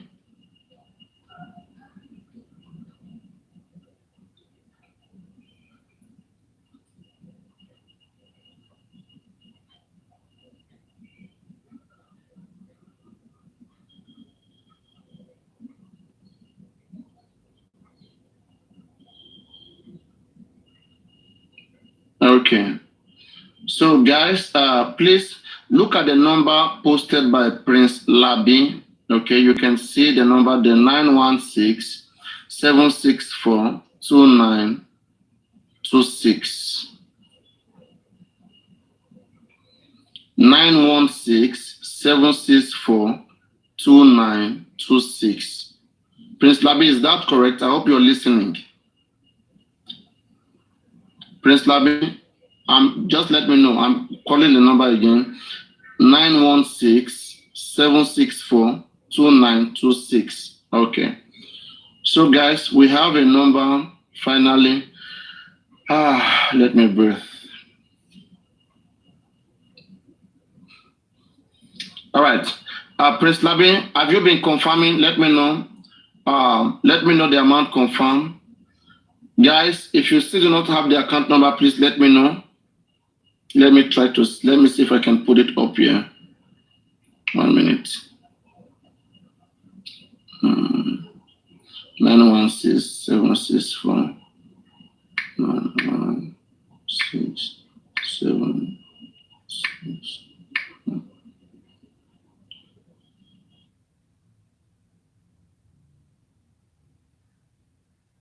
Sources from 2926.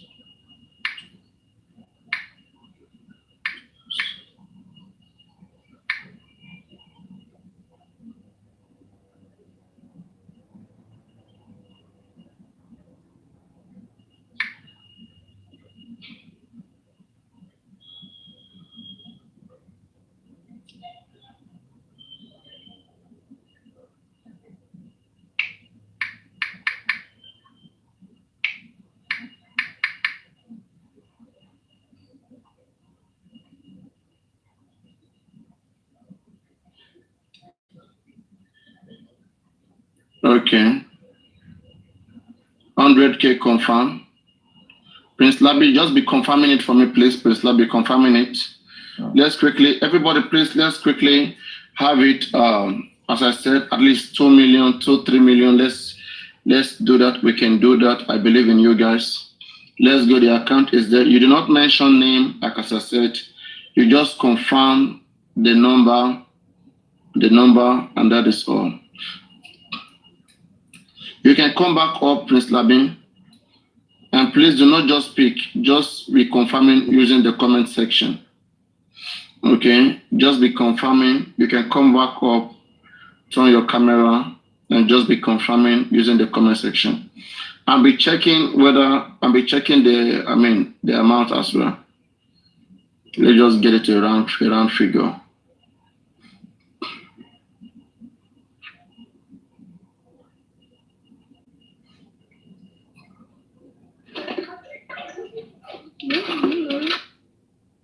You can turn on your camera so that let's put Mama in the video. Nobody should request, nobody should come up for now, please. The bank name is Money Point. Nobody should request, nobody should come. Moderators, don't bring anybody up. You're coming back later. Turn on your camera, please.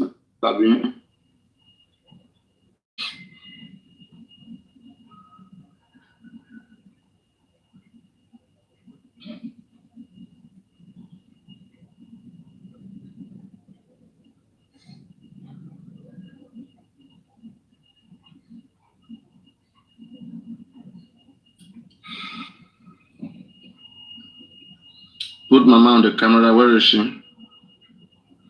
All right. All right, guys. We are supporting the family, the Latunde family. We are waiting, and Mama is going to bless you all, and God will bless you all as well.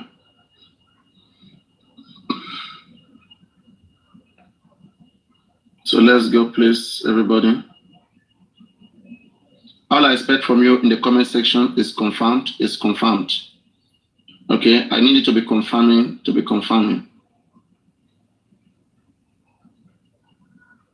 No. I mean, bring her to the camera. Bring her to the camera. It's okay. Yes. All right, favor team. Prince Labe, please, you have to be checking to be confirming so that we can quickly get out of this, okay, please. I want to be seeing your confirmation. You are not confirming. People are sending money. I want you to be confirming that we can move to other programs. Can you hear me, Prince Labe? Confirm 50K. I've sent it. 50K comment section. Emma, she been last time. Emma, corporate. Comment section. Comment section. Any lab is combination.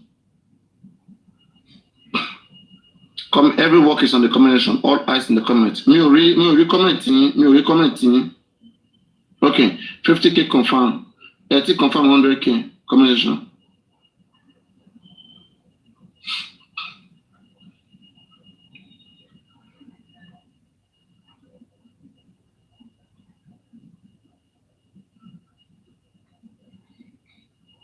Let's go, guys. Come on, let's go.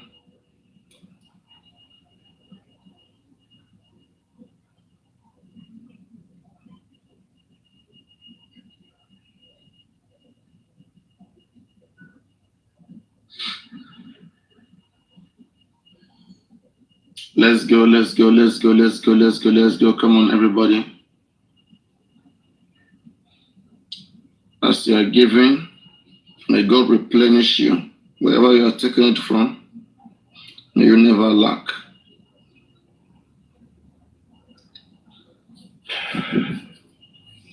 If you still do not have the account, please let us know. The account is right there. It's circulating 916-7642-926. 9167-642926.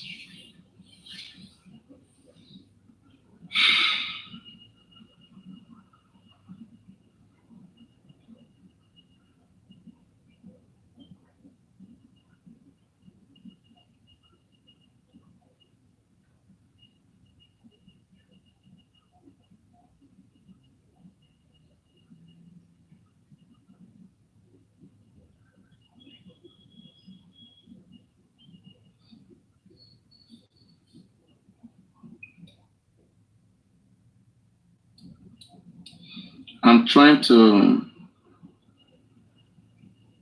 This thing is not going the order. I'm not seeing people.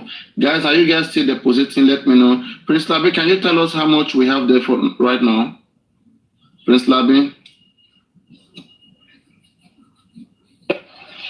Hello, how much? So far, how much do we have? So far. I'm not asking you now. Okay. I'm going.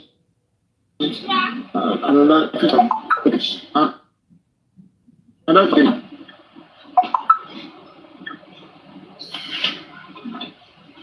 No, money gbogbo tó ti wà ń bẹ̀ nísìnyí tó tà lé lórí wà ń bẹ̀.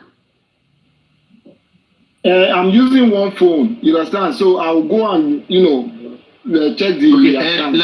Check, you understand? Check the total. Check total, okay, padà. Okay. Check total, okay, padà.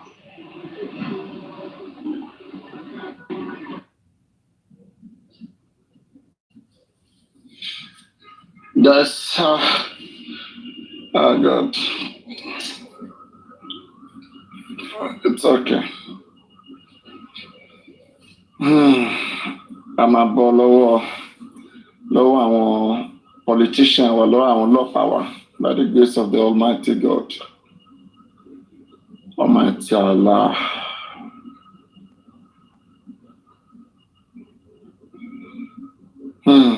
Guys, support, so that you'll be supported. Blessed are those that give it, for the Lord shall replenish them. Mama is going to bless you all right now. The blessing of a mother. She's going to shower it upon all of you. So don't go away, stay tuned. Whether you contribute or not, Mama is going to bless all of you.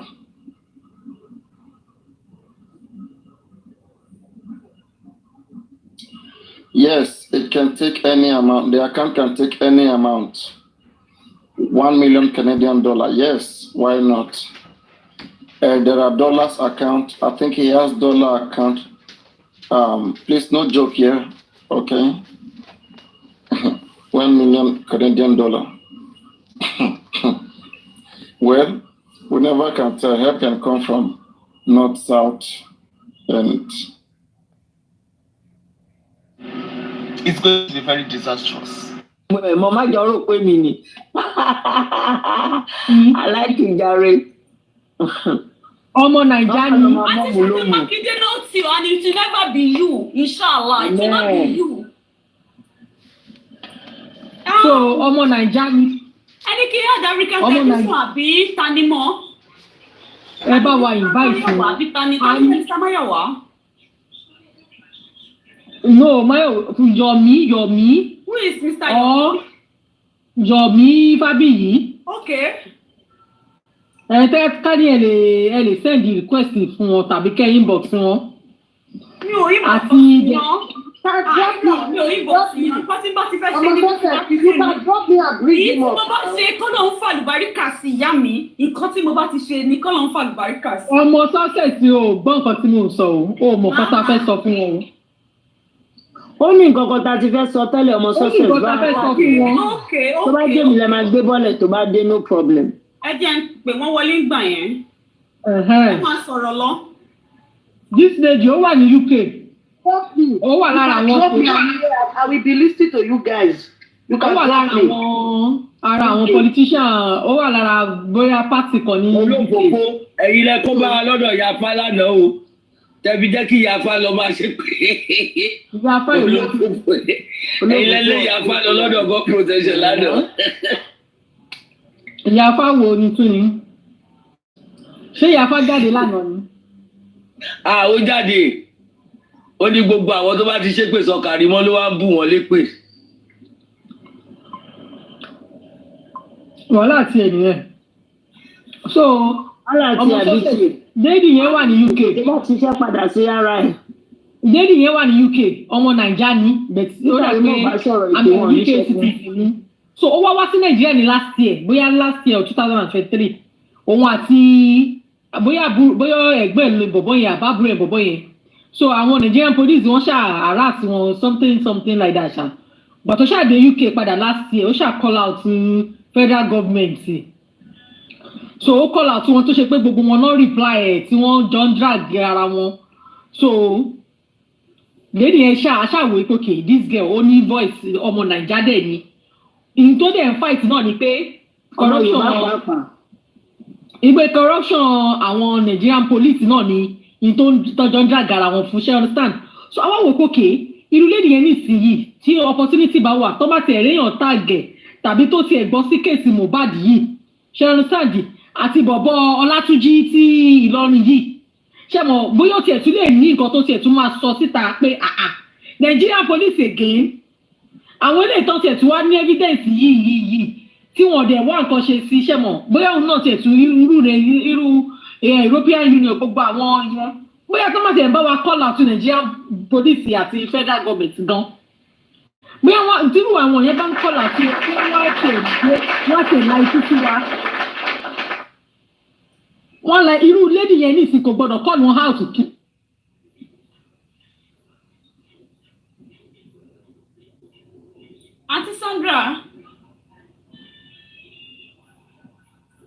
Aunty Sandra nẹ́tíwọ́ọ̀kì wọ̀ wá okay mọ́mì mo ń gbọ́ mo ti ṣe ẹ̀ fún Mr. Yomi èmi ò àkáǹtì tó máa ń lò èmi ìmọ̀ bóyá ẹ̀yọ̀ kan nàbẹ̀rẹ̀ pé mi ò ẹ wo ibi tí mo bá dé ni mo dé kọ́ ló ń ṣàánú mi mo ti ṣe ẹ̀ fún wọn ṣá mọ́mì mo ń jẹ́ lọ́lúwa ẹ ṣe ẹ̀ fún Mr. Yomi dẹ́mi mọ́ Mr. Mayowa tẹ̀ ń sọ yẹn bóyá tẹ bá mọ̀ wọ́n African television mi ò bí wọ́n mọ̀ ń fọ́lò wọn àbájọ́ ń fọ́lò ara wa ọ̀ ń fọ́lò mi bọ̀ ó ti wá ń sàlẹ̀ àjọ ń fọ́lò ara wa ẹ wo bí wọ́n bá ní tèmi lórí social media tèmi ní pé tí bá ti wá host kí n ṣe kọ́tà máa ṣe kí n get out mi ò ń káàkiri mọ́ ibi ni mo wà tí bá kàn fẹ́ yọjú káàkiri ni kò dìbò yẹn lọ mọ́mì. ẹ kalẹ́ mà ṣé mo lè sọ̀rọ̀ báyìí mo ń sọ ẹ kalẹ́ mà ẹ ra mà ẹ kó àtàrò mà mo kí gbogbo lé o ẹ kalẹ́ mà. bàbá tí ẹ kalẹ́ mà o ẹ ra mà ẹ kalẹ́ mà ẹ ra mà as mà ẹ ṣe mà ọ̀rọ̀ Ṣadé ni mo fẹ́ sọ nípẹ̀ ọmọ sọ́sẹ̀ tẹ́ bá ní fídíò tó kọ́kọ́ ṣe yẹn ẹ lè play ẹ̀ báyìí kẹ́ jẹ́ kí gbogbo wa gbọ́ ẹ rí mí ní nǹkan tó sọ nǹkan tí God protection sọ òótọ́ ni ṣe rí ó ti lead wa pé fídíò wà lọ́wọ́ Àdúrà yẹn pé current video ni nǹkan tó ṣẹlẹ̀ gangan ló wà lọ́wọ́ Àdúrà ó ní bọ́ ṣé a expect ẹ̀ kí Àdúrà máa sọ̀rọ̀ níbẹ̀ yẹn pé ṣé wọ́n fẹ́ kó lùzì ọkùnrin méjì ni pé bọ̀dá Yomi sá lọ tó ní àwọn èèyàn lé òun pé ṣé àwọn tó ń lé ṣé wọn lè lé Àdúrà nǹkan tó mì nínú fídíò àkọ́kọ́ tó kọ́kọ́ ṣe mo rò pé àwọn tẹ́mi wá pé ọ̀rọ̀ tó lọ sọ yẹn òun ṣọ̀rọ̀ gidi ló fi wá come back fún prime boy ṣé kan tí mo sọ yẹn tẹ́ bá play fídíò yẹn dáadáa ẹ máa rí i pé ọ̀rọ̀ tó sọ ó dàbí ìgbà tó kọ́kọ́ sọ pé ọ̀rọ̀ ẹ̀jẹ̀ yẹn kìíní kan. mo ní the first one yẹn lọ́wọ́. ṣé lè bá wá pé ẹ play first one kẹ́ gbọ́ dáadáa. mo ní first one yẹn lọ́wọ́. ẹ play ẹ jẹ́ kí n mute ẹ play ká tó wá sọ̀rọ̀ lé lórí. ọmọ success. ó dá wá play mọ́mì. mọ́mì Fuenis.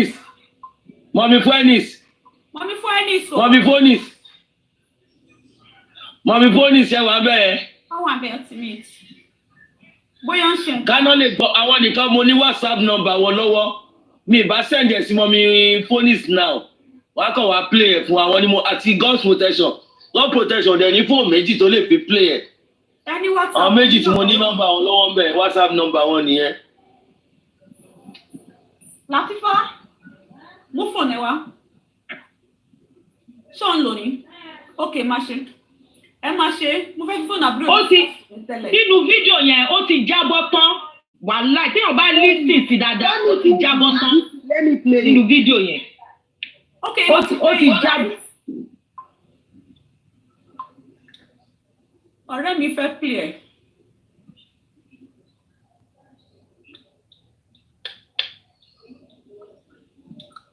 àmọ́ mi ní káwọn mìtì àwọn ta ló mìtì mi mo ti ń try ti pẹ́ láti ọ̀mìtì kò gbà kí ló ṣẹlẹ̀ ẹ pè mí what happened. bẹ́ẹ̀ mà mọ́mí mo fẹ́ sẹ́ndì fídíò kan sí yín ká play ẹ̀ fún wa.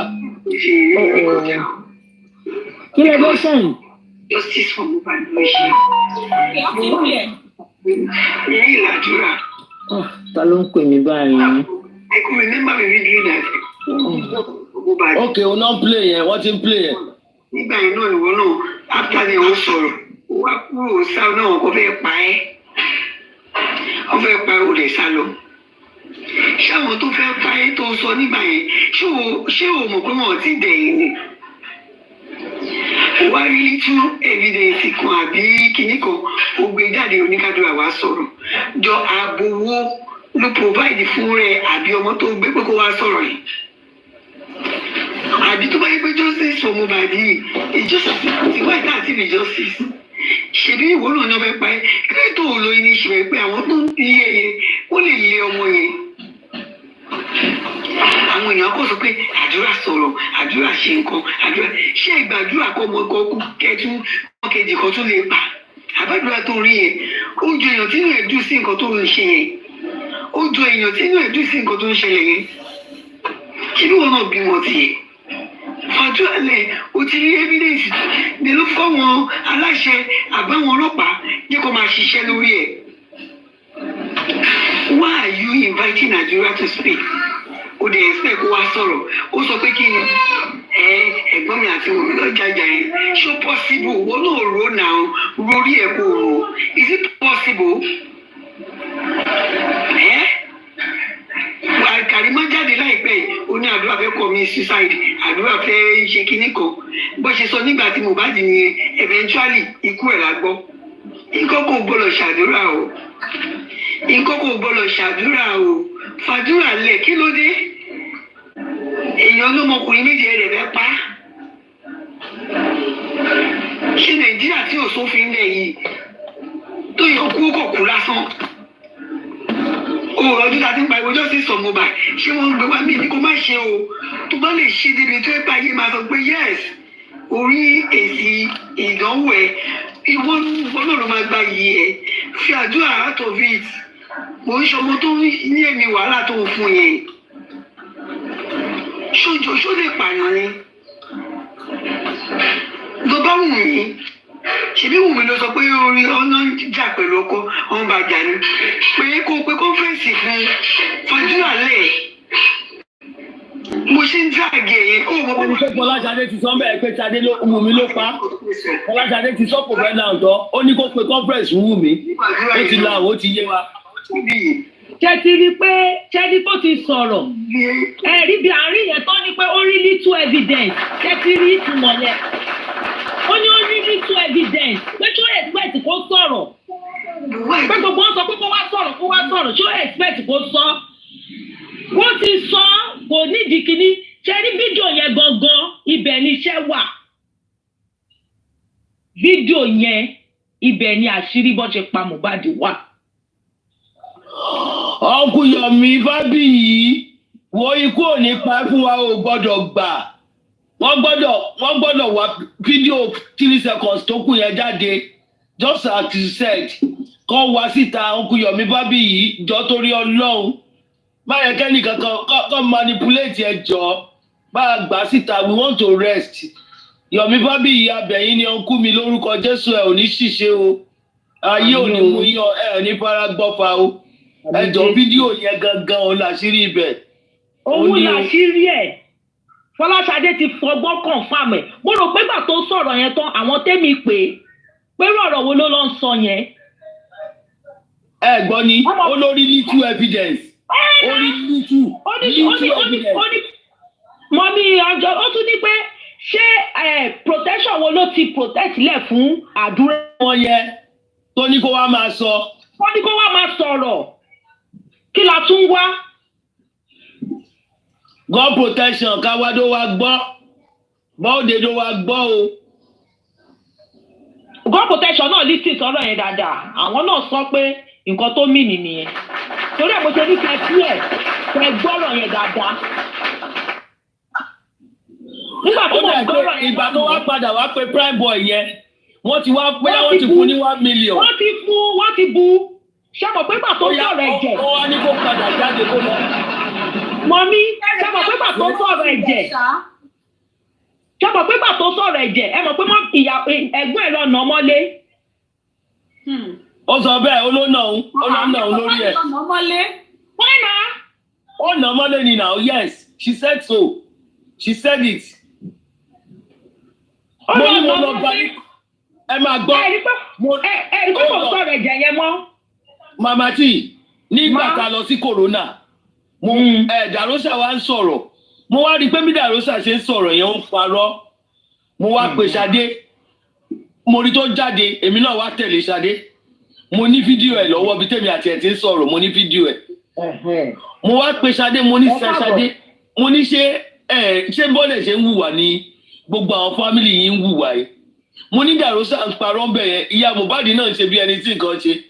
Ó ní kí wá ní kí n expect kó ń ṣe my sister. Ó nígbà tẹni tó lọ ọmọ òwà justice fún ọmọ ẹ̀.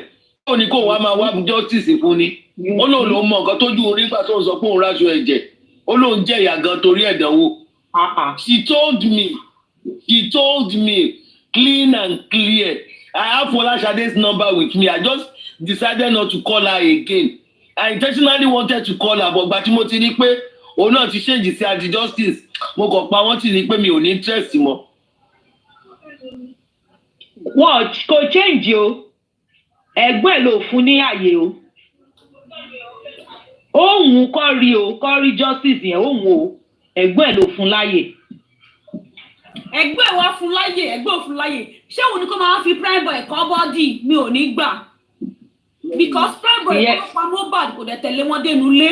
Ojú ọ̀nà lọ sí ilé prime boy bọ́ síta kò tẹ̀lé wọn dénú lé.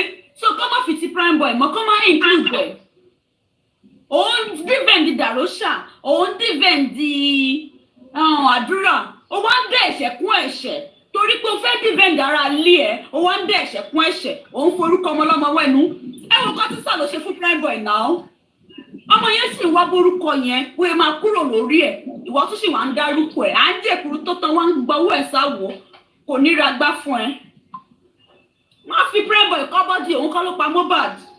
Aṣọ ẹ̀jẹ̀ torí ni kó máa tẹnu mọ́. Bá aṣọ ẹ̀dẹ́dẹ̀dẹ̀ bó ṣe dénú lé. Ta ló dún màlúù? Ibo ló ti dún màlúù?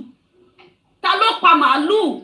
Ṣábà tí ò nílé yín ni kí láṣọ ẹ̀jẹ̀ ń ṣe nulé òun ni kò tẹnu mọ́ nǹkan tó bá mọ̀ pẹ̀ ni kò sọ. So that is it about that. That's about that. Aunty Ashabi, welcome. God bless you. Money for this. Mommy, ìyá success, ìyá tí ò fẹ́ kíkọ́ ṣe rí. Ọmọ success bó ti sọ fún ẹjọ́ pé ti pọ̀ ó lè ní wàhálà tó mi lọ ṣe mẹ́dọ̀. Mommy, God bless you. Àǹtí Àṣàbí, mọ́mí àti ṣé gbogbo bó ṣe ń dàgì fídíò yẹn sí ṣé ẹ rò pé wọn ò ní tún ti gba fídíò yẹn lọ́wọ́ ọmọ yìí? Torí wọ́n ní according to Yomi ní àwọn ọlọ́pàá wọ́n ti gba fídíò yẹn lọ́wọ́ ẹ̀. Ṣé ẹ rò báwọn ọlọ́pàá ò tún ní bo fídíò yẹn mọ́lẹ̀? Bẹ́ẹ̀mi ṣe ń rò ó. Náà la ṣe ní ẹ ṣe òótọ́ ni ẹ ṣe wọ́n lè ti gbà o. Òun náà la ṣe ní wípé ká wá àwọn èèyàn tí wọ́n lè kọ ojú Nigerian police àti Nigerian government. Lẹ́yìn yẹn nǹkan ṣoṣo nǹkan ẹyọkan ló dùjú ó ní wọ́n gba ẹsẹ̀ kan bàtà àbúrò òun bàtà bóyá àbúrò ẹ̀ ní bọ̀bọ́ yẹn ó ṣe sọ pé wọ́n gba bàtà ẹsẹ̀ kan brọ́dà òun. Ó bá federal government wọ́ wàhálà ní late last year ni. So somebody like her láti sọ̀rọ̀ federal government máa dá lóhùn kọjọ máa interchange words ó yẹ kẹ́ ẹ mọ̀ pé èèyàn gidi ni. So now irú lẹ́yìn yẹn bá dá sí tí wọ́n bá ń pe federal government tó ń pè wọ́n out tó dẹ̀ jọ exchange words ó yẹ ká lè rí àwọn tó ń claim pé àwọn ní evidence yẹn. Ó yẹ kí irú ẹ̀ lè ní agbára gbogbo àwọn tó máa ń ní evidence wọn ò lè travel out torí pé wọn ò ráyè jáde ni ò jẹ́ kí wọ́n mú jáde irú àdúrà yẹn sì gbogbo orúkọ bẹ́ẹ̀ irú protection àdúrà yẹn. Ó yẹ kí wọ́n lè make provision fún yẹn káwọn kan lè gbá Nigerian government àti Nigeria. Òun la ṣe sọ wípé irú fídíò yẹn náà bí pẹ̀lú bó ṣe ń ṣe pẹ̀lú àwọn Yomi yẹn tó ń sọ pé ṣe bí Yomi sọ wípé kọjá kó wo fídíò yẹn wọ́n ní rárá kò lè wò. Now tí irú yẹn bá pe federal government jáde tó ń sọ pé kí ló ń ṣẹlẹ̀ gangan fídíò yẹn wọ́n máa provide ẹ̀. Tó bá delete fídíò yẹn fóònù tí fídíò yẹn wò rí ẹ̀ wọ́n máa retrieve ẹ̀ padà. òun la ṣe ní pé ẹ jẹ́ kí wọ́n bá wa táàgì lédi yẹn ká mọ bá ṣe máa rí àwọn tó wà ní UK gbogbo kọ́ bá wa pe federal government àti Nigerian police jáde àwọn yẹn ní voice ọmọ Naija ni kọ́ má jẹ́ kó pa àwọn ọmọ wa tán Ọlátúnjí ọmọ ọlọ́mọ ó kówó dání owó tó wà lápò bọ̀bọ̀ yẹn ó ju owó tán ló jẹ lọ owó tán ló jẹ ẹni tó jẹ ẹni tó arrest ẹ̀ owó tó kó dání ó jù lọ síbẹ̀síbẹ̀ náà nǹkan wọn gbowó yẹn lọ́wọ́ ẹ̀ wọn gba gbèsè wọn kọ àfìgbà tọkọ ọmọ irú yẹn wà bẹ́ẹ̀ irú títí ẹ̀yẹ tiẹ̀ wà glaring ó wà glaring dáadáa kò sí evidence òṣì kankan tó máa ní pé no evidence case closed all station settled kò irú yẹn. all station settled. bẹ́ẹ̀ wọ́n kó tó máa tẹ̀lé tí gbogbo yẹn kò máa pẹ́lẹ̀ ọjọ́. Ẹ káalẹ́ mà. Ẹ káalẹ́ the truth God bless you. olórí ẹbí ẹ káalẹ́ o onílé ṣẹwà ẹ káàbọ̀ onílé ló wà nínú ibi. olórí ẹbí náà ti wọlé mo ti rí wọn mo rí olórí ẹbí ti wọlé àti ìyí o mo rí olórí ẹbí wa. ẹgbẹ́ wọn sókè.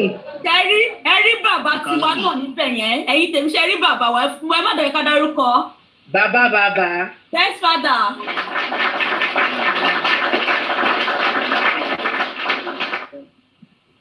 Ẹ má bínú ọ́díò tẹ play thompson ló jẹ́ kí n gùnkè wá in fact mi ò gbọ́ ọ́díò yìí rárá tẹ́lẹ̀tẹ́lẹ̀ bọ́ bí mo ṣe gbọ́ yìí mo wò pé mo ní láti gùnkè because Ṣadé ó pàṣẹ ṣé Ṣadé ló sọ̀rọ̀ yẹn àbí ìyá Mohbad.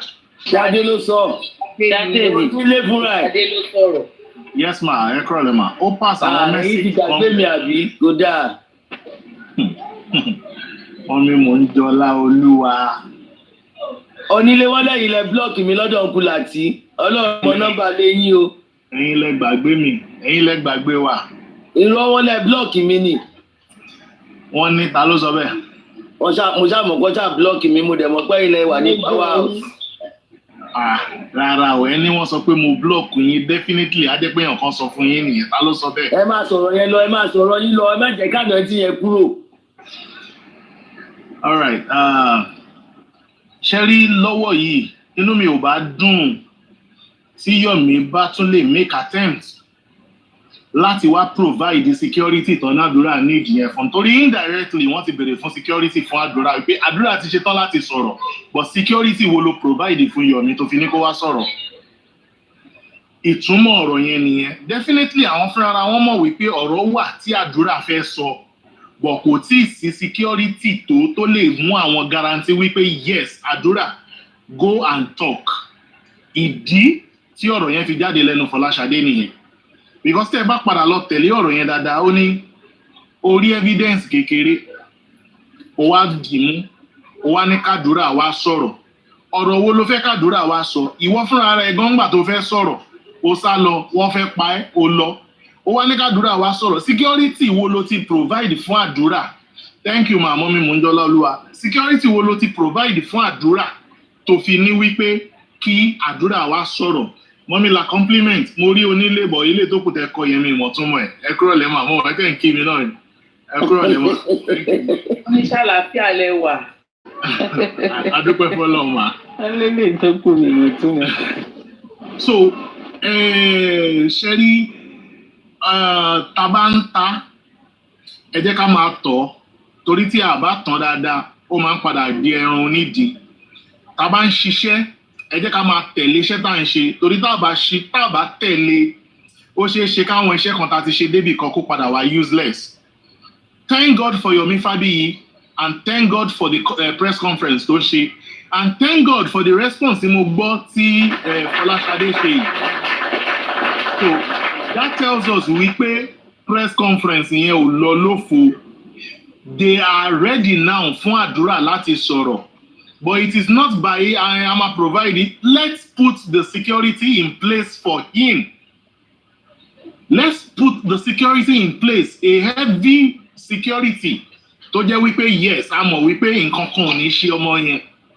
Now, ó lọ further láti sọ wípé ṣé ẹ mọ̀ pé bí Mohbad náà ṣe sọ bó ṣe tán ló fẹ́ commit suicide ni at the end of the day wọ́n padà pa á. So automatically eléyìí táwọn the other side ti ń jáde ń sìn tán ti ń sọ wípé Adura fẹ́ commit suicide, Adura fẹ́ ṣe nǹkan láì bẹ́ anybody sọ àwọn atinúmọ̀ràn wọ́n ti mọ̀ wípé Adura fẹ́ commit suicide. Meanwhile nǹkan tó wà nínú wọn tó fẹ́ ṣe fọ́mọ yẹn náà ti ń gbé jáde yẹn nítorí wípé Adura ti stand as a threat fún wọn báyìí. Wọ́n ti rí wípé any slight mistake tí Adura bá ní ẹnu ẹ̀ máa ń jò ó dẹ̀ lè padà kó bá àwọn. Wọ́n ti rí wípé any slight chance tí Adura bá ní ẹnu ẹ̀ máa ń jò ó dẹ̀ lè padà kó bá àwọn. The best bet fún wọn ni wípé káwọn mú kúrò lọ́dọ̀. Alábẹ́jíjò ó dẹ̀ ti máa wọn promote ẹ̀ báyìí wípé Adura fẹ́ commit suicide. Next thing tá a bá ṣọ́ra ní gbọ́kú Adura lágbára Ọlọ́run ìwà láàyè ìlànà máa rí. Àmì lórúkọ Jésù abiyamọ ọ̀rọ̀ abámi dáàbò bọ ọmọ yẹn. So ẹ jẹ́ ká tètè ṣiṣẹ́ lórí ẹ̀. Àárọ̀ gbogbo ẹ̀yin tí ẹ máa ń bá Yọ̀mí sọ̀rọ̀ tó máa ń gbọ́ ẹ jọ̀ọ́ ẹ bá a sọ̀rọ̀ ẹ bẹ̀ gidi gan kó ṣiṣẹ́ lórí security Adura. Kó ṣiṣẹ́ lórí security Adura because iná ti ń jó lórí kókó. Now you can see the reason why they replace Dami àbí Damilola àbí kí wọ́n ń pè with Adura. Wọ́n mọ̀ wípé tí Adura bá ṣe mistake lo 24 hours nínú cell inú àjò ìwọ̀n eléru àsunki. Bẹ́ẹ̀ni. So wọ́n sáré replace Damilola pẹ̀lú ẹ̀. Nígbà tí Damilola náà wá rí wípé bí eré ẹni ẹlẹ́ni tòun mà ti ń ru ẹrù Sunny lòun náà fi padà sọ pé òun ò jẹ̀bi o. So àárín yẹn ó ti ń dàrú díẹ̀díẹ̀. Bọ̀ bó ṣe ń dàrú wọ́n ń try láti tó bó ṣe ń dàrú wọ́n ń try láti tó bọ̀ kò sí ni bí rọ́bà lọ fógún ọdún ṣe rí àwọn ọlọ́pàá tó ń ṣiṣẹ́ yẹn kò ń ṣe pórí wọn kú ṣe rí iṣẹ́ DSS iṣẹ́ CID gbogbo yín pátápátá tẹ́ wà lórí platform káàkiri ẹ ti ṣe iṣẹ́ yẹn ẹ ti ṣe perfectly but àwọn tó fẹ́ fún wa ní justice ni ò gbà wọlé nítorí pé bóyá wọ́n lẹ́bọ lẹ́rù ẹ jẹ́ kí n lò bẹ́ẹ̀. Now kí ló mú mi sọ bẹ́ẹ̀ tí CID bá fẹ́ ṣiṣẹ́ wọ́n máa ń dúró torí kò sẹ́ni tó fẹ́ ṣiṣẹ́ ẹbí tí ò ní wọ́n máa ń ní plan but nǹkan kan mistake kékeré kan máa ń wà níbẹ̀ mistake kékeré yẹn ni àwọn investigator náà máa ń capitalize lé lórí tí wọ́n bá capitalize lé lórí tán fẹ́ ojúmọ́ tán ran ojúmọ́ dáadáa ibẹ̀ máa fẹ̀ òótọ́ á dẹ̀ gbabẹ̀ jáde. But àìmọye loopholes àìmọye mistakes tí àwọn other party kan ti ṣe lórí ọ̀rọ̀ yìí táwọn èèyàn ti fẹjú mọ́ táwọn èèyàn ti ranjú mọ́ but kàkà kan fún wa ní justice láti ìdí ẹ̀ gbogbo wọn kàn dákẹ́ ni ó dẹ̀ ṣe wá láàánú gan ṣé borí orílẹ̀-èdè yìí ṣe fẹ́ great náà rèé ṣùgbọ́n bẹ́ẹ̀ fẹ́ bẹ́ẹ̀ kọ̀ justice yìí ó certain a máa gbà ó lè yá ní kíákíá tẹ́ ẹ bá fẹ́ tún orúkọ yín ṣe ó dẹ̀ lè pẹ́ tẹ́ ẹ bá ní pé ìjọba ti yín kọ́ ló máa fún wa ṣùgbọ́n wípé a máa dẹ̀yìn wípé ànígbà yẹn irọ́ ni justice for Mohbad justice for Olatunji justice for all. Thank you. Hello, onílé God bless you. Mọ́mí ẹ jẹ́ kí n sáré bá onílé sọ̀rọ̀ onílé ṣẹ̀ṣì wà ń bẹ̀. Bẹ́ẹ̀ ni màmú gbọ́ yín mà. Mi ìmọ̀ bóyá ẹ gbọ́ nípa kéèsì lady kan Kẹ́mi kí náà pé sọ́ọ̀nì mọ́ ẹ̀ náà mọ́mí Phoenix.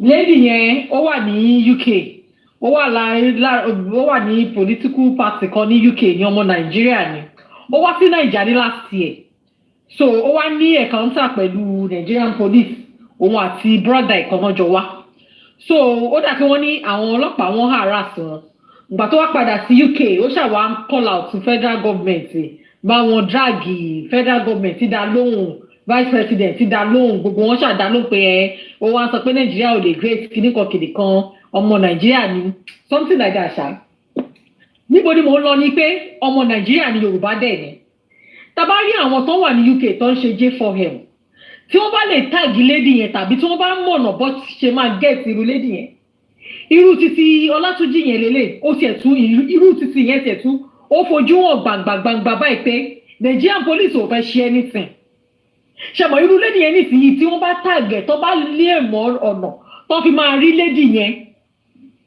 irú rẹ̀ á tún lè pe federal government àti Nigerian police out pé Ọlátúnjí tó wà ní tí wọ́n pa sí police cell kí ni federal government kí ni wọ́n ń ṣe lé lórí because òun wá sí Nigeria last year òun sọ pé wọ́n harass òun kàkà kí federal government ti wá nǹkan ṣe sí what of this Ọlátúnjí ṣe mọ orúkọ bẹ́ẹ̀ yẹn ike bóyá tí irú wọn wá tẹ̀ tún lè call out tó bá lè máa pe federal government out bẹ́ẹ̀ yẹn because wọ́n respond sí bó ṣe sọ̀rọ̀ báyìí ọjọ́ kejì òun tún ṣe interview fóun náà wọ́n mọ from back to back náà jọ ń fúnra wọn jẹ́ bóyá tí ìrẹ̀ bá tiẹ̀ lè sọ̀rọ̀ bóyá ojú tiẹ̀ tún lè gbà wọ́n tì bóyá wọ́n lè tijú bóyá wọ́n lè wo ipò kéé kí political career àwọn nítorí ọmọ òfò ọmọ oníṣàwámọ́ òṣì bóyá wọ́n lè ti wèrè síta so ó ní mo wò pé irú Prince Labi yẹn sìn ṣe mọ̀ irú wọn tó máa tún gbọ́ sí tó máa bóyá wọ́n lè rí àwọn tó máa mọ̀ UK yẹn gbogbo àwọn J4M tó mọ̀ UK rally tó láwọn náà fẹ́ ṣe ṣe mọ̀ irú nǹkan bẹ́ẹ̀ yẹn ṣá ìyẹn ni à ń wá ẹni tó máa rí àwọn African TV àti Mr. Yomi látàárọ̀ oníléeṣẹ́ wà ń bẹ̀ o. ìyá mo wà ń bẹ̀ ṣe rí nǹkan tí mo rí sọ̀rọ̀ yìí ni wípé àti justice for Mohbad àti justice for Olatunji it is a open battle fún gbogbo good-hearted Nigerian láti dá sí. We don't need to start begging someone or start looking for someone. As long as you heard this story, tó dẹ̀ ti rí wípé no ọ̀rọ̀ justice náà sọ, o rò wípé ó yẹ kó o lè dìde on your own láti wò wípé no mo fẹ́ dá sí. Ṣé rí àwọn ẹ̀dá tó bá gbọ́rú ọ̀rọ̀ báyìí tí wọn ò dá sí, màá fẹ́ categorize wọn sí wípé igbe kò kàn mí ni wọ́n ń ké. Ó dẹ̀ lè di lọ́la kó padà kan ẹni tó máa kàn wọ́n gbọ̀ngbọ̀n. Ṣẹ́rí one thing tí ìjọba máa fi overpower wa jù tó máa fi overpower wa gan òun nìyẹn. Tí nǹkan bá kan the truth báyìí nísìnyí, ọmọ success lè wò pé ṣebí the truth ló kàn a kàn bá dá sí díẹ̀ á padà. Mọ́mí mò ń jọ Ọlọ́run lè wò pé wò ó ṣebí the truth ló kàn ẹ jẹ́ abá kígbe díẹ̀ ká padà. Àwọn gọ́ọ̀mẹ̀ntì àwa wò pé loopholes rèé wọn ò gbà tira wọn dénú wọn kàn fẹ́ra wọn díẹ̀ ni. But tí ọmọ success bá ń pariwo tán bí wípé kinní tá à ń sọ yìí gan sẹ́ẹ̀ ara ẹ̀ ló ti ń dún tí mọ́mí mò ń jọ Olúwa tẹ̀lé yẹn làwọn Yorùbá fi sọ wípé àìrìnpọ̀ ọmọ ejò òun ló ń fìyà jẹ wọ́n. Tí ọká bá síwájú tí sèbé tẹ̀lé tágbàdo tẹ̀lé tí àkekèé tẹ̀lé tí gbogbo àwọn ejò ńláńlá yẹn tẹ̀lé ta ló fẹ́ yọgi tó fẹ́ dúró tó náà fẹ́ pejò ta lẹ́ni yẹn.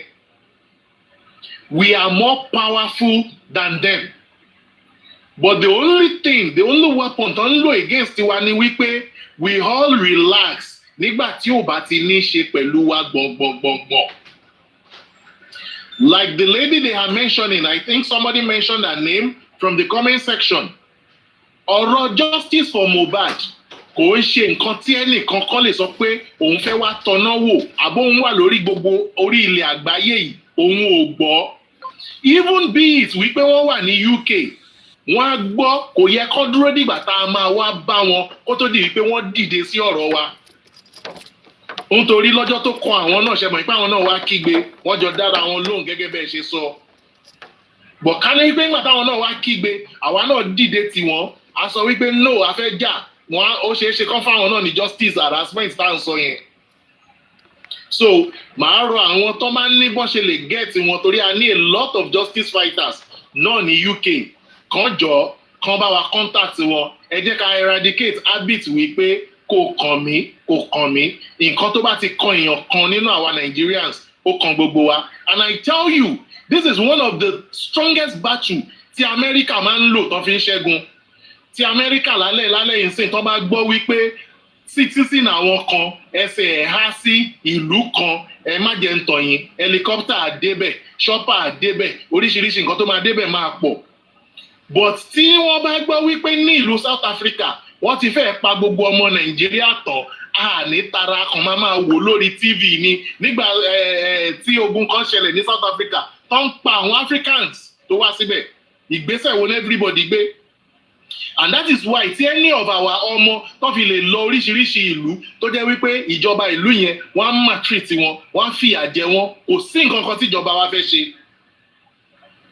because kò kàn wọ́n ni wọ́n ń ṣe but you dare not do that with America you dare not do that with them tó tún wá show lórí social media tó ń rí ẹ̀ maltreat ọmọ ìlú ẹ̀ ń ṣe wọ́n báṣubàṣu wọn ò ní gbà.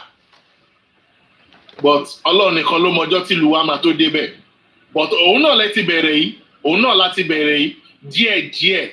A journey of 1,000 miles start with a step. Definitely, gradually, tá a bá ń pariwo báyìí tá a jẹ́ kó rẹwà, a máa débẹ̀. Báwa ò tiẹ̀ lè jẹ gbádùn ẹ̀yìn 100%. I believe wípé àwọn èso tá a fẹ́ bí sílẹ̀ nísìnyí, wọ́n á mú nínú benefit yẹn wá jẹ nínú ẹ̀. Ìjà kan ni Mandela jà fún wa ta fi ń jẹ gbádùn ẹ̀ lénìí. Ìjà kan làwa náà ń jà yìí. Bó tilẹ̀ jẹ́ wípé social media kan làwọn fi jà tí wọ́n ń gbà yẹn. But ayé tún ti lọ sí ọ̀tún social media làwa fi ń ìjà kan lẹ̀ ń jà yìí. Don't wo wípé don't look at it wípé mo jókòó mo wọṣọ mo dé wíìgì mo kàn jókòó sí kinní. Ìjà kan lẹ̀ ń jà yìí. I am telling you the truth. And the Lord Almighty will help us. Thank you.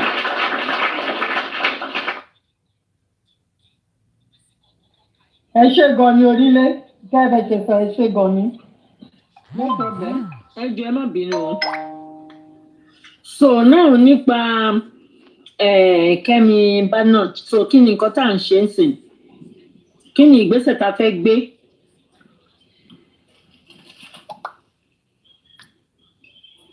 Mommy, at first we can start by writing her. If we can get any to get there, we can write her. She needs a letter, we'll write it to her. A fi sínú ẹ̀, a jẹ́ kí ọ̀rọ̀ ta fẹ́ kọ sínú ẹ̀ kó move spirit ẹ̀ láti dá sí. Okay, that's good.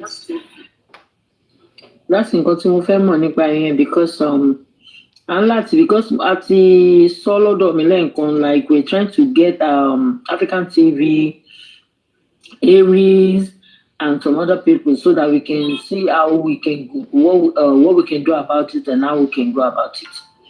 But thank God, ibẹ̀ ṣe sọ́nà Ọlọ́run máa fún wa ṣe àní ṣe lásán.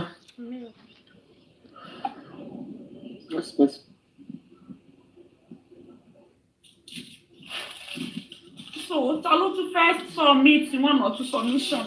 I have to end the line right now. Ẹni tó bá fẹ́ sọ ìkan àbí kejì lé lórí òun ni lórí ọ̀rọ̀ Ṣadé lèmi ṣe wá síta pé kí Ṣadé free Prime Boy kọ́ ló pa Mohbad kò dẹ̀ sí nínú ilé kò dẹ̀ pa Mohbad ẹni tó bá Mohbad jà last òun ni kọ́ lọ mú báwo lẹ ṣe aṣọ ẹ̀jẹ̀ ṣe dénú ilé kí ló fa aṣọ ẹ̀jẹ̀ ṣé inú ilé jẹ́ abattoir ní tí ẹ̀jẹ̀ tó kù nínú ilé so nǹkan tèmi fẹ́ mọ̀ nìyẹn so kí Ṣadé kó free Prime Boy ẹni tó bá fẹ́ sọ ẹ̀kan àbí kejì lórí ẹ̀ èmi máa end live mi nísìnyí tó kù tún di ìjọ mi tọ́lọ́ba tún ní karáyè wá síta. Ṣadé mo gbóyó ni Ṣadé mo gbóyó. Mo máa end the show mo nílé end the live thank you Mọ́mí Sandra. Ó nílò mo gbóyó. Ṣadé mo gbóyó ẹ jẹ́ sáré sọ ilé kí n mute jàre ẹ má bínú Sandra 2000. Torí tí o bá ń ṣe pé Ṣadé mu igbó tó mu igbó oníkókó wọ́n máa ń sọ fún wọn pé ẹ yé mu igbó tí ò bá yín lára mu ẹ ní gbọ́. Ṣé igbó ẹlẹ́jẹ̀ ló mu lọ́jọ́ tó jáde tó sọ pé Wùnmí aṣọ ẹ̀jẹ̀ tó ń rí ń kọ́ kinní kan wípé òun náà ráṣọ ẹ̀ ṣé igbó ló mu lọ́jọ́ yẹn? Meanwhile tó bá jẹ́ wípé oníbẹ̀rù Ọlọ́run ni Ṣadé tó láàánú tó oníbẹ̀rù Ọlọ́run tó jẹ́ pé Ọlọ́run ló dá ẹ gbogbo yín pátá lẹ mọ̀ nǹkan tó ṣẹlẹ̀ ẹ dẹ̀ mọ̀ wípé Prime Boy ọ̀rọ̀ ikú là ń sọ ẹ dẹ̀ mọ̀ pé Prime Boy yóò mọ̀ nǹkan kan pa ọ̀rọ̀ yóò ní ṣe pẹ̀lú ẹ̀dẹ̀ ní èèyàn ní ẹ̀dẹ̀ ń ti sọmọ yẹn lórí àwọn ọmọ tí yín tó wà ń bẹ̀ tẹ́ ń try láti cover tẹ́ ẹ̀dẹ̀ mọ̀ wípé ẹ̀ ń cover wọn ni ẹ̀ ń yọ kúrò lórí wọn ẹ̀dẹ̀ ń gbé ẹrù aburú ẹrù tí ò da ẹ̀dẹ̀ fẹ́ gbé lọ́mọ lórí ẹ̀dẹ̀ rò wípé òṣùká máa wà lórí ẹ̀ tó máa fi gbà á dì. Wọ́n dẹ̀ pera wọn ní Christian. wọ́n lè pè é léèyàn. Ṣé èèyàn ní yín ni àbẹ́? Ṣé èèyàn ní yín àbẹ́ ẹranko? Ó dẹ̀ fẹ́ di lọ́la náà, ó fẹ́ di lọ́la, ẹ fẹ́ wá sọ wípé kí kankan náà ràn yín kó má rogun àdúrún mọ́ yẹn lọ́jọ́ iwájú. Ẹ fẹ́ sọ pé kí kankan nínú àwọn ọmọ tó tara yín jáde kó má padà lọ pàdé àgbákò yẹn lọ́jọ́ iwájú. Àbẹ́ mọ̀ wípé irọ́ tẹ̀ ń pa lórí prime boy yẹn ẹ̀ ń kọ ebè ẹ̀ ń gbé nǹkan kan ni. Ó dẹ̀ máa ká pẹ̀láṣẹ Ìdùmarè. Ẹ dẹ̀ mọ̀ bí yàn ṣe máa ń ká nǹkan tẹ́ ẹ bá gbin àgbàdo kóró 3 péré sínú ebè ọjọ́ tẹ́ ẹ bá fẹ́ wù ó máa pọ̀ gan á tún ti daṣọ bò ó. Ìyá yín ìyẹn túmọ̀ sí wípé ẹ̀sìn yẹn á pọ̀ débi wípé agbára ti yín gan ò ní ká. Torí tí ò bá ń ṣe bẹ́ẹ̀ ni ẹ yọ ọmọ yẹn kúrò nínú ẹ̀ completely. Ní kẹ́ má parọ́ àmọ́ ìpẹ́ mọ́rọ́ pa ẹ̀yin ẹ máa pa káwa máa tú but ẹ má try láti gbé ẹrù ẹ̀ṣẹ̀ sórí aláìṣẹ̀. Ara ẹ̀ṣẹ̀ tó burú jù lọ́dọ̀ Ọlọ́run ni. So ìgbà wo la fẹ́ dẹ́kun ìtàjẹ̀ aláìṣẹ̀ sílẹ̀? So ẹbí yín fẹ́ kò náìvù pọ̀ láti ta ẹ̀jẹ̀ ọmọ yẹn sílẹ̀ bú ẹ̀ṣẹ̀ tí kò ṣẹ̀ ẹ dẹ̀ rò wípé ẹ̀jẹ̀ ẹ máa kọ́lẹ̀ kò ní jà ẹ̀jẹ̀ Mohbad lásán ló kọ́lẹ̀ ní gbogbo ìdààmú bá gbogbo yín. Ẹ̀jẹ̀ Mohbad ló kọ́lẹ̀ ní ìdààmú ayérayé bá gbogbo yín. Ìsàkẹ́ wá dẹ́kun ẹ̀dẹ̀ tún gbìyànjú láti tún ṣe míì. Wọ́n ń bá yín lọ́wọ́ fún kan lọ́wọ́ ẹ tún ṣe míì. Nígbà tí òun ṣe páyé yín padà bàjẹ́ completely náà. Wọ́n gbé wọn lọ́wọ́ wọ́n ń bọ òrùka. Ó ga o. Àtẹ̀bí tí Wùnmí tán ti wá. Àtẹ̀bí Abọ́sẹ̀dé. Ọ̀dájú ìkà ní fámìlì wọn. Àwọn ìkà ọ̀dájú ènìyàn. Oòrùn náà fi máa lé ìdílé wọn kúrò nílùú. Oòrùn náà máa fi lé wọn dànù. Oòrùn náà máa fi lérú wọn dànù. Kádìlé ayé àtijọ́ ni. Wọ́n gé wọn lọ́wọ́ nǹkan, wọ́n bọ òrùka. Wọ́n tún fẹ́ parọ́ mọ́ ọmọ mi. Ẹ dẹ̀ fẹ́ jèrè àwọn ti yín. Ọ̀nà tẹ́fẹ́ fi máa jèrè lè jèrè wọn ni. Ṣadé ò lè jèrè àwọn tiẹ̀. Dàrọ́ṣà tó ń protest yẹn ò lè jèrè ẹ̀. Kódà àwọn ọmọ tiẹ̀ gan ò lè jèrè wọn. Torí pé prime boy ìjọ Sunday ló bá Mohbad jà. According to script olórí burúkú tó kọ fún yín, Mohbad kú lọ́jọ́ Tuesday. So báwo ni ìjà tí prime boy bá Mohbad jà? Báwo ló ṣe fẹ́ pa Mohbad lọ́jọ́ Tuesday? Lọ́jọ́ Monday. No, according to olórí burúkú tó ń bá kiri ni. Tọ́lọ́ ó bleed profusely. Àwọn olóṣì wọ́n ṣe bí ọpọlọ àwọn ṣe lọ bí ọpọlọ ejò yẹn bẹ́ẹ̀ lọpọlọ everybody ṣe lọ ni. Àní Sister Sandra ìyá Mohbad ò dáríjì Mohbad. Kí ló jẹ́ kí n sọ bẹ́ẹ̀ ni pé ọmọ success I know you can witness that too. Lọ́jọ́ conference tó play 10 years àná sí mọ́mì immediately tó gbọ́ 10 years mood weather change and this woman stood up. Ó dẹ̀ bẹ̀rẹ̀ sí ní sọ pé dandan kọ́ ni kó dáríjì mọ́mì. Mohbad ti bọ́ sípò olóòótọ́ lẹ́yìn dandan kọ́ ni kó dáríjì. Kó má wùdẹ̀ dáríjì Ọlọ́run kò lè dáríjì òun náà. Ọlọ́run ò lè dáríjì bá Bọ́sẹ̀dé náà. Òun kò lè lọ níwájú Ọlọ́run kò lè rí ìdáríjì ẹ̀ṣẹ̀. Kó múra sí. Àwọn ọ̀rọ̀ òṣì. Ó fòun gbowó, ó ń kọ 10 years àwọn sí mọ́mí. Ṣé kò pín nínú owó yẹn? Ó gba 5 million. Ó pa ṣọ́ọ̀bù 3 pọ̀. Wọ́n ra freezer ńláńlá fún un. Ọlọ́mọ mi fi mí kọrin. Ó fi mí kọrin, ó fi mí pawó. Ó ló fi mí pawó. Kò dẹ̀ sí nǹkan tó dùn ni pé torí pé ó ti sọ pé tọ́mọ yẹn ti sọ pé daddy I am sorry. Tó ti ní daddy I am sorry tó ní 10 years àná sí mọ́mì. Those 2 things nǹkan tó bí woman yẹn nú. Tẹ́ bá wọ́n bóyá ṣe bí wèrè ní court. Ẹ mọ̀ pé ìran wọn yẹn ó yẹ kán lọ dáná sun gbogbo wọn ni. Ẹ kalẹ̀. A máa padà dáná sun wọn. Nígbà tí ó ló fòun pawó gan, ṣó lórí ibú ẹ̀ ṣó ò ná nú owó tó fi ẹ pa ni. Ẹ kalẹ̀ o, ẹ jẹ́ ká sọ̀rọ̀ lórí. Àbáyá Bọ́sẹ̀dé fẹ́ ta ni. Ṣé kò ná nínú owó yẹn? Ẹ jẹ́ ká bá yín lọ́sọ̀rọ̀. Wọ́n ṣàrà gáàrùn fẹ́lẹ́fẹ́lẹ́ láyé fún ẹ. Àgbẹ̀ṣẹ́ àgbàlagbà. First lady ní kẹjẹ́ káwọn bá yín dá sí o. Kọ́ tó pa ṣó. First lady à ń gbọ́ yín. Ohun honourable ni mò ń gbọ́ yẹn o. Ẹ kálẹ́ ẹkú. Mo ti gbóhùn. Ọmọ success ẹkú ọjọ́ mẹ́ta. Ẹ dúpẹ́ o. Ṣé ti rí ọ̀rọ̀ Ṣadé? Time tó yẹ ká máa pariwo kí àwọn ọlọ́pàá kan arrest Ṣadé ni because witness lòun náà. Ó rí aṣọ ẹ̀jẹ̀ witness lòun náà. Wípé wọ́n wá sọ wípé àwọn fẹ́ protect Darosha àti Adura. Ẹ wá fẹ́ tẹ̀ ẹ̀jẹ̀ prime boy sílẹ̀. Kò possible. By now ó yẹ kán ti gbé Ṣadé. Ó yẹ kán ti gbé King White tó ń police Adura káàkiri. Ó yẹ kán ti kó gbogbo àwọn pípù yìí.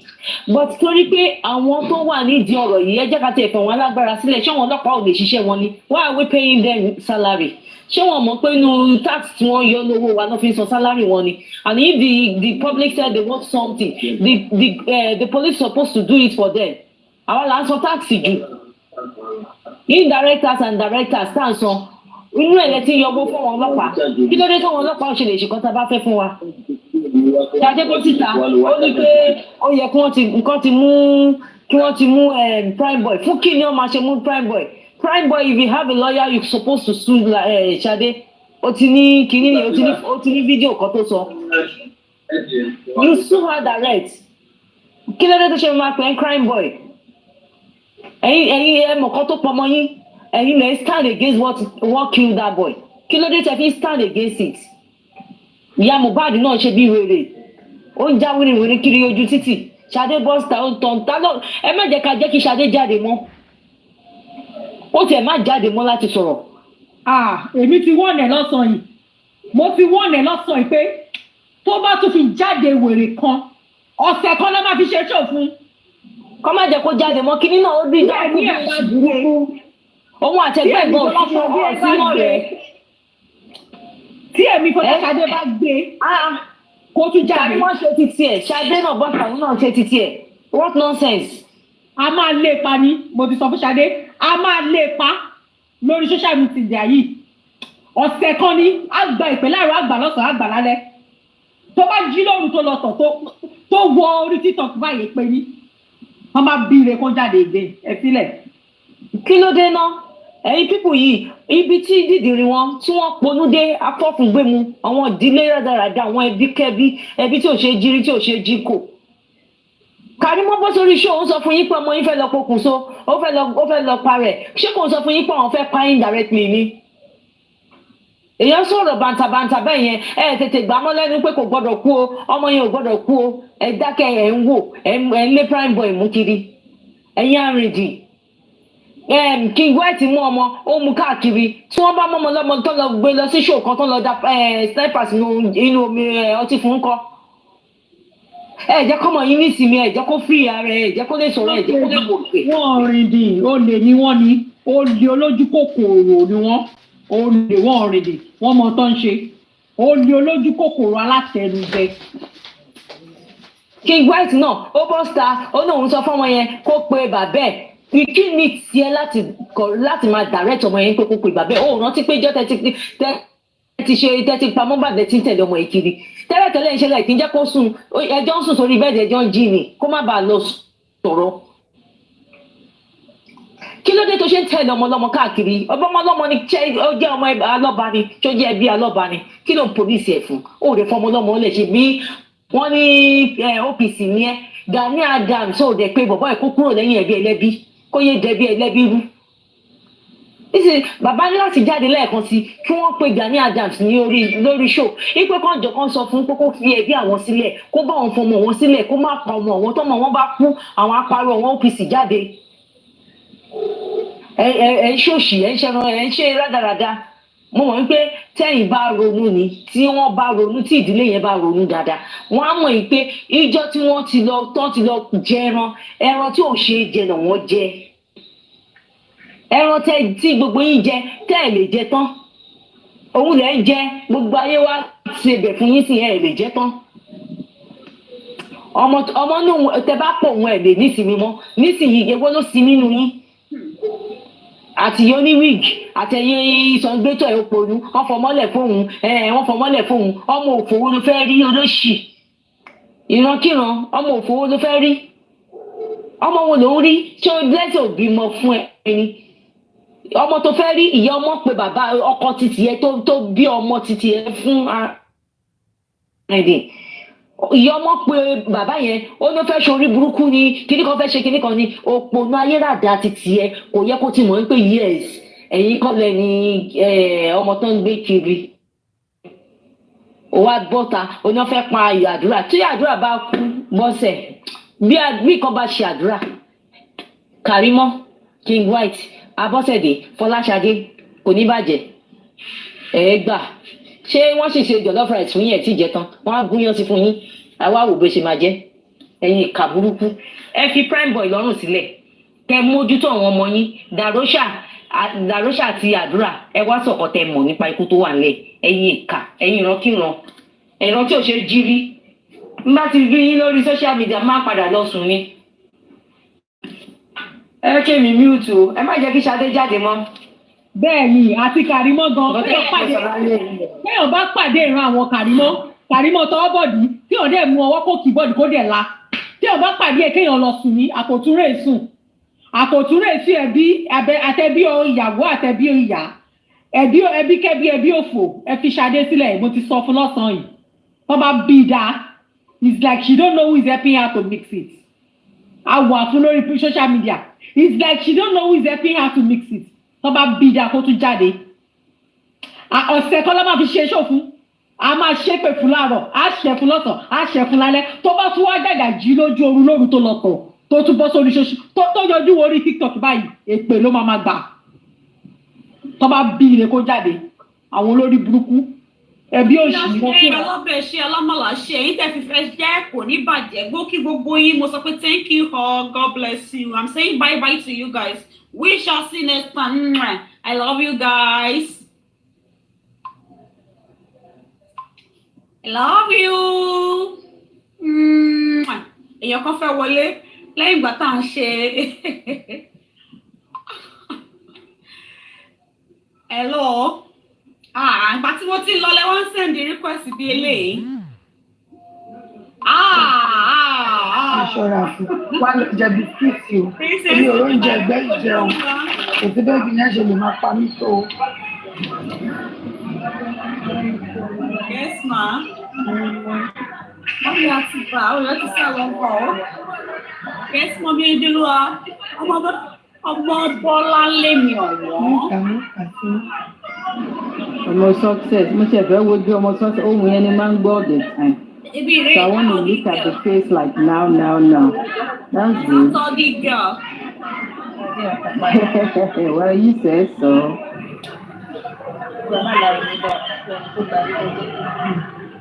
Princess Ojuoluwa. Ẹ kú ètò gbọ́ ní fọwọ́ ní gbọ́mọ sí lágbára Ọlọ́run àwọn ọmọ wa ò ní kó àgbákò ò ní bẹ́bí kẹ́bí tó o. Ayé ló ń ṣe Ṣadé ayé ló ń ṣe ó ti gbàgbé ìgbà tó ń sọ fún akóhùn ráṣọ ẹ̀jẹ̀ tó ní ká béèrè lọ́wọ́ rẹ̀ ó ti gbàgbé ìgbà tó ń bi Wùnmí fúnra ẹ̀ tó wá ń sọ̀rọ̀ prime boy nígbà ṣe very stupid tí nǹkan kan bá ṣe àdúrà gbogbo wọn rògbò tọ́lọ́ ọmọ yẹn fẹ́ sọ̀rọ̀ ń sùn wọn fẹ́ kó sọ̀rọ̀ tí nǹkan kan bá ṣe gbogbo wọn rògbò ẹ sọ nǹkan kan iná láàyè ó wò pé ẹ wò ó ọmọ sọ́sẹ̀ tó dán àti máa join platform. ẹ jọ bẹ́ẹ̀bi wà lẹ́yìn yẹn má ti ṣubú o. Ìyá yìí ni bàtà tí ní kí n lọ gba nílé máa lọ wálé bí ọmọ wálé wọn rí lé bí bá dà pé wọn kì í ṣe kọ́kọ́ fẹ́ sọ wọn.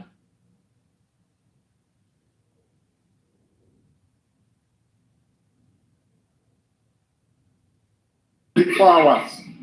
That is where the that is why I was hold on was the sniper. That is why I was telling Bapariano that the actions of the police, if at the minimum cause the death of the suspect, it is murder case against them. Since the action was illegal. If the action was legal, assuming the guy said that he raped my wife or he beat my wife up, they will detain him.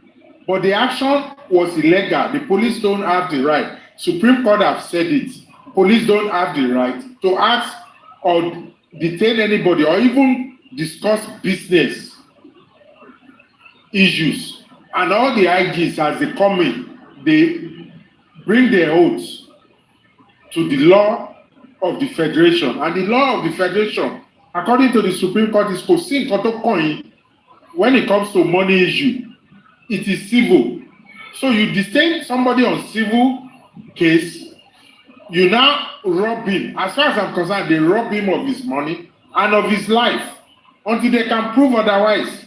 That is what I think. Continue, my brother.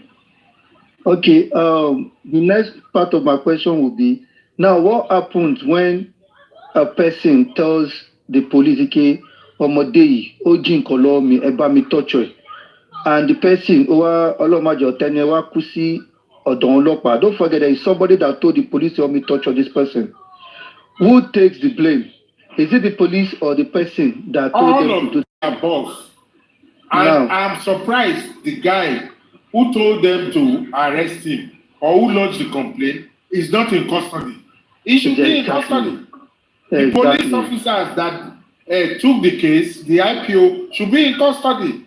The DPO of that post, wherever it is, if it's either it's a DSP or whatever it is, should be in custody because a murder has been committed. Even assuming that he just slumped, because you deny him bail based on the erroneous and illegal acts, you deny him bail. That is denying him his right to live. That is why the law says don't detain anybody more than 24 hours. If you have to do it more than 24 hours, go to magistrate court and obtain that right. Okay. Sakuma, another question, sir. So the day they arrested him, was it on a Friday where they cannot go to court on Saturday to get extended bail? The sniper, they don't have any right to arrest him. Because I'm just saying, we know what they've done. I'm telling you why we can't even get to that. If the arrest was illegal, it can be on Sunday, it can be midnight. The arrest was illegal. If you can arrest somebody to protect them on their own life, that we arrested him because we want to protect him, even though he has the money, but we don't want him to go overnight because it was too dark. I must be alive the following day. I must be protected until the following day. I mustn't be found dead and autopsy has been done on me less than 24 hours. So the question you want to ask doesn't occur at all. It is illegal. The foundation, the premises is illegal. Wait, hold on, Sakuma. Okay. We understand that it's illegal, but the situation at hand is that they've done something that is illegal. They've arrested somebody. So we have to deal with the fact that this is what they've done now. Now let's look at the circumstance. T1 fee release any bail that day. Because that is what happened. We know it's illegal, but that is what happened. Okay, now you've arrested somebody. Why didn't you grant this person bail? Was it because on Friday, on Saturday, you lost court by extended bail or stuff like that? Because basically, we know that for a fact, they arrested this guy illegally. Now, why Kiloti Funi bail again? Is it because Obosi weekend? You shall understand, Mr. Kuma. I understand there, but me, I'm not taking it that far. I'm not giving them. You see, if you take it that far, you are giving them the sniper. Yeah. If you want to legitimize the arrest. I just check the date first so that we can. Thursday, 19 December, he was arrested. He died Friday. Okay, now there is no reason why, there's nothing they can say, there's no reason why they shouldn't. Now, so the second part is to look into the person that told the police to arrest him. Now, what instruction did that person give the police? Let's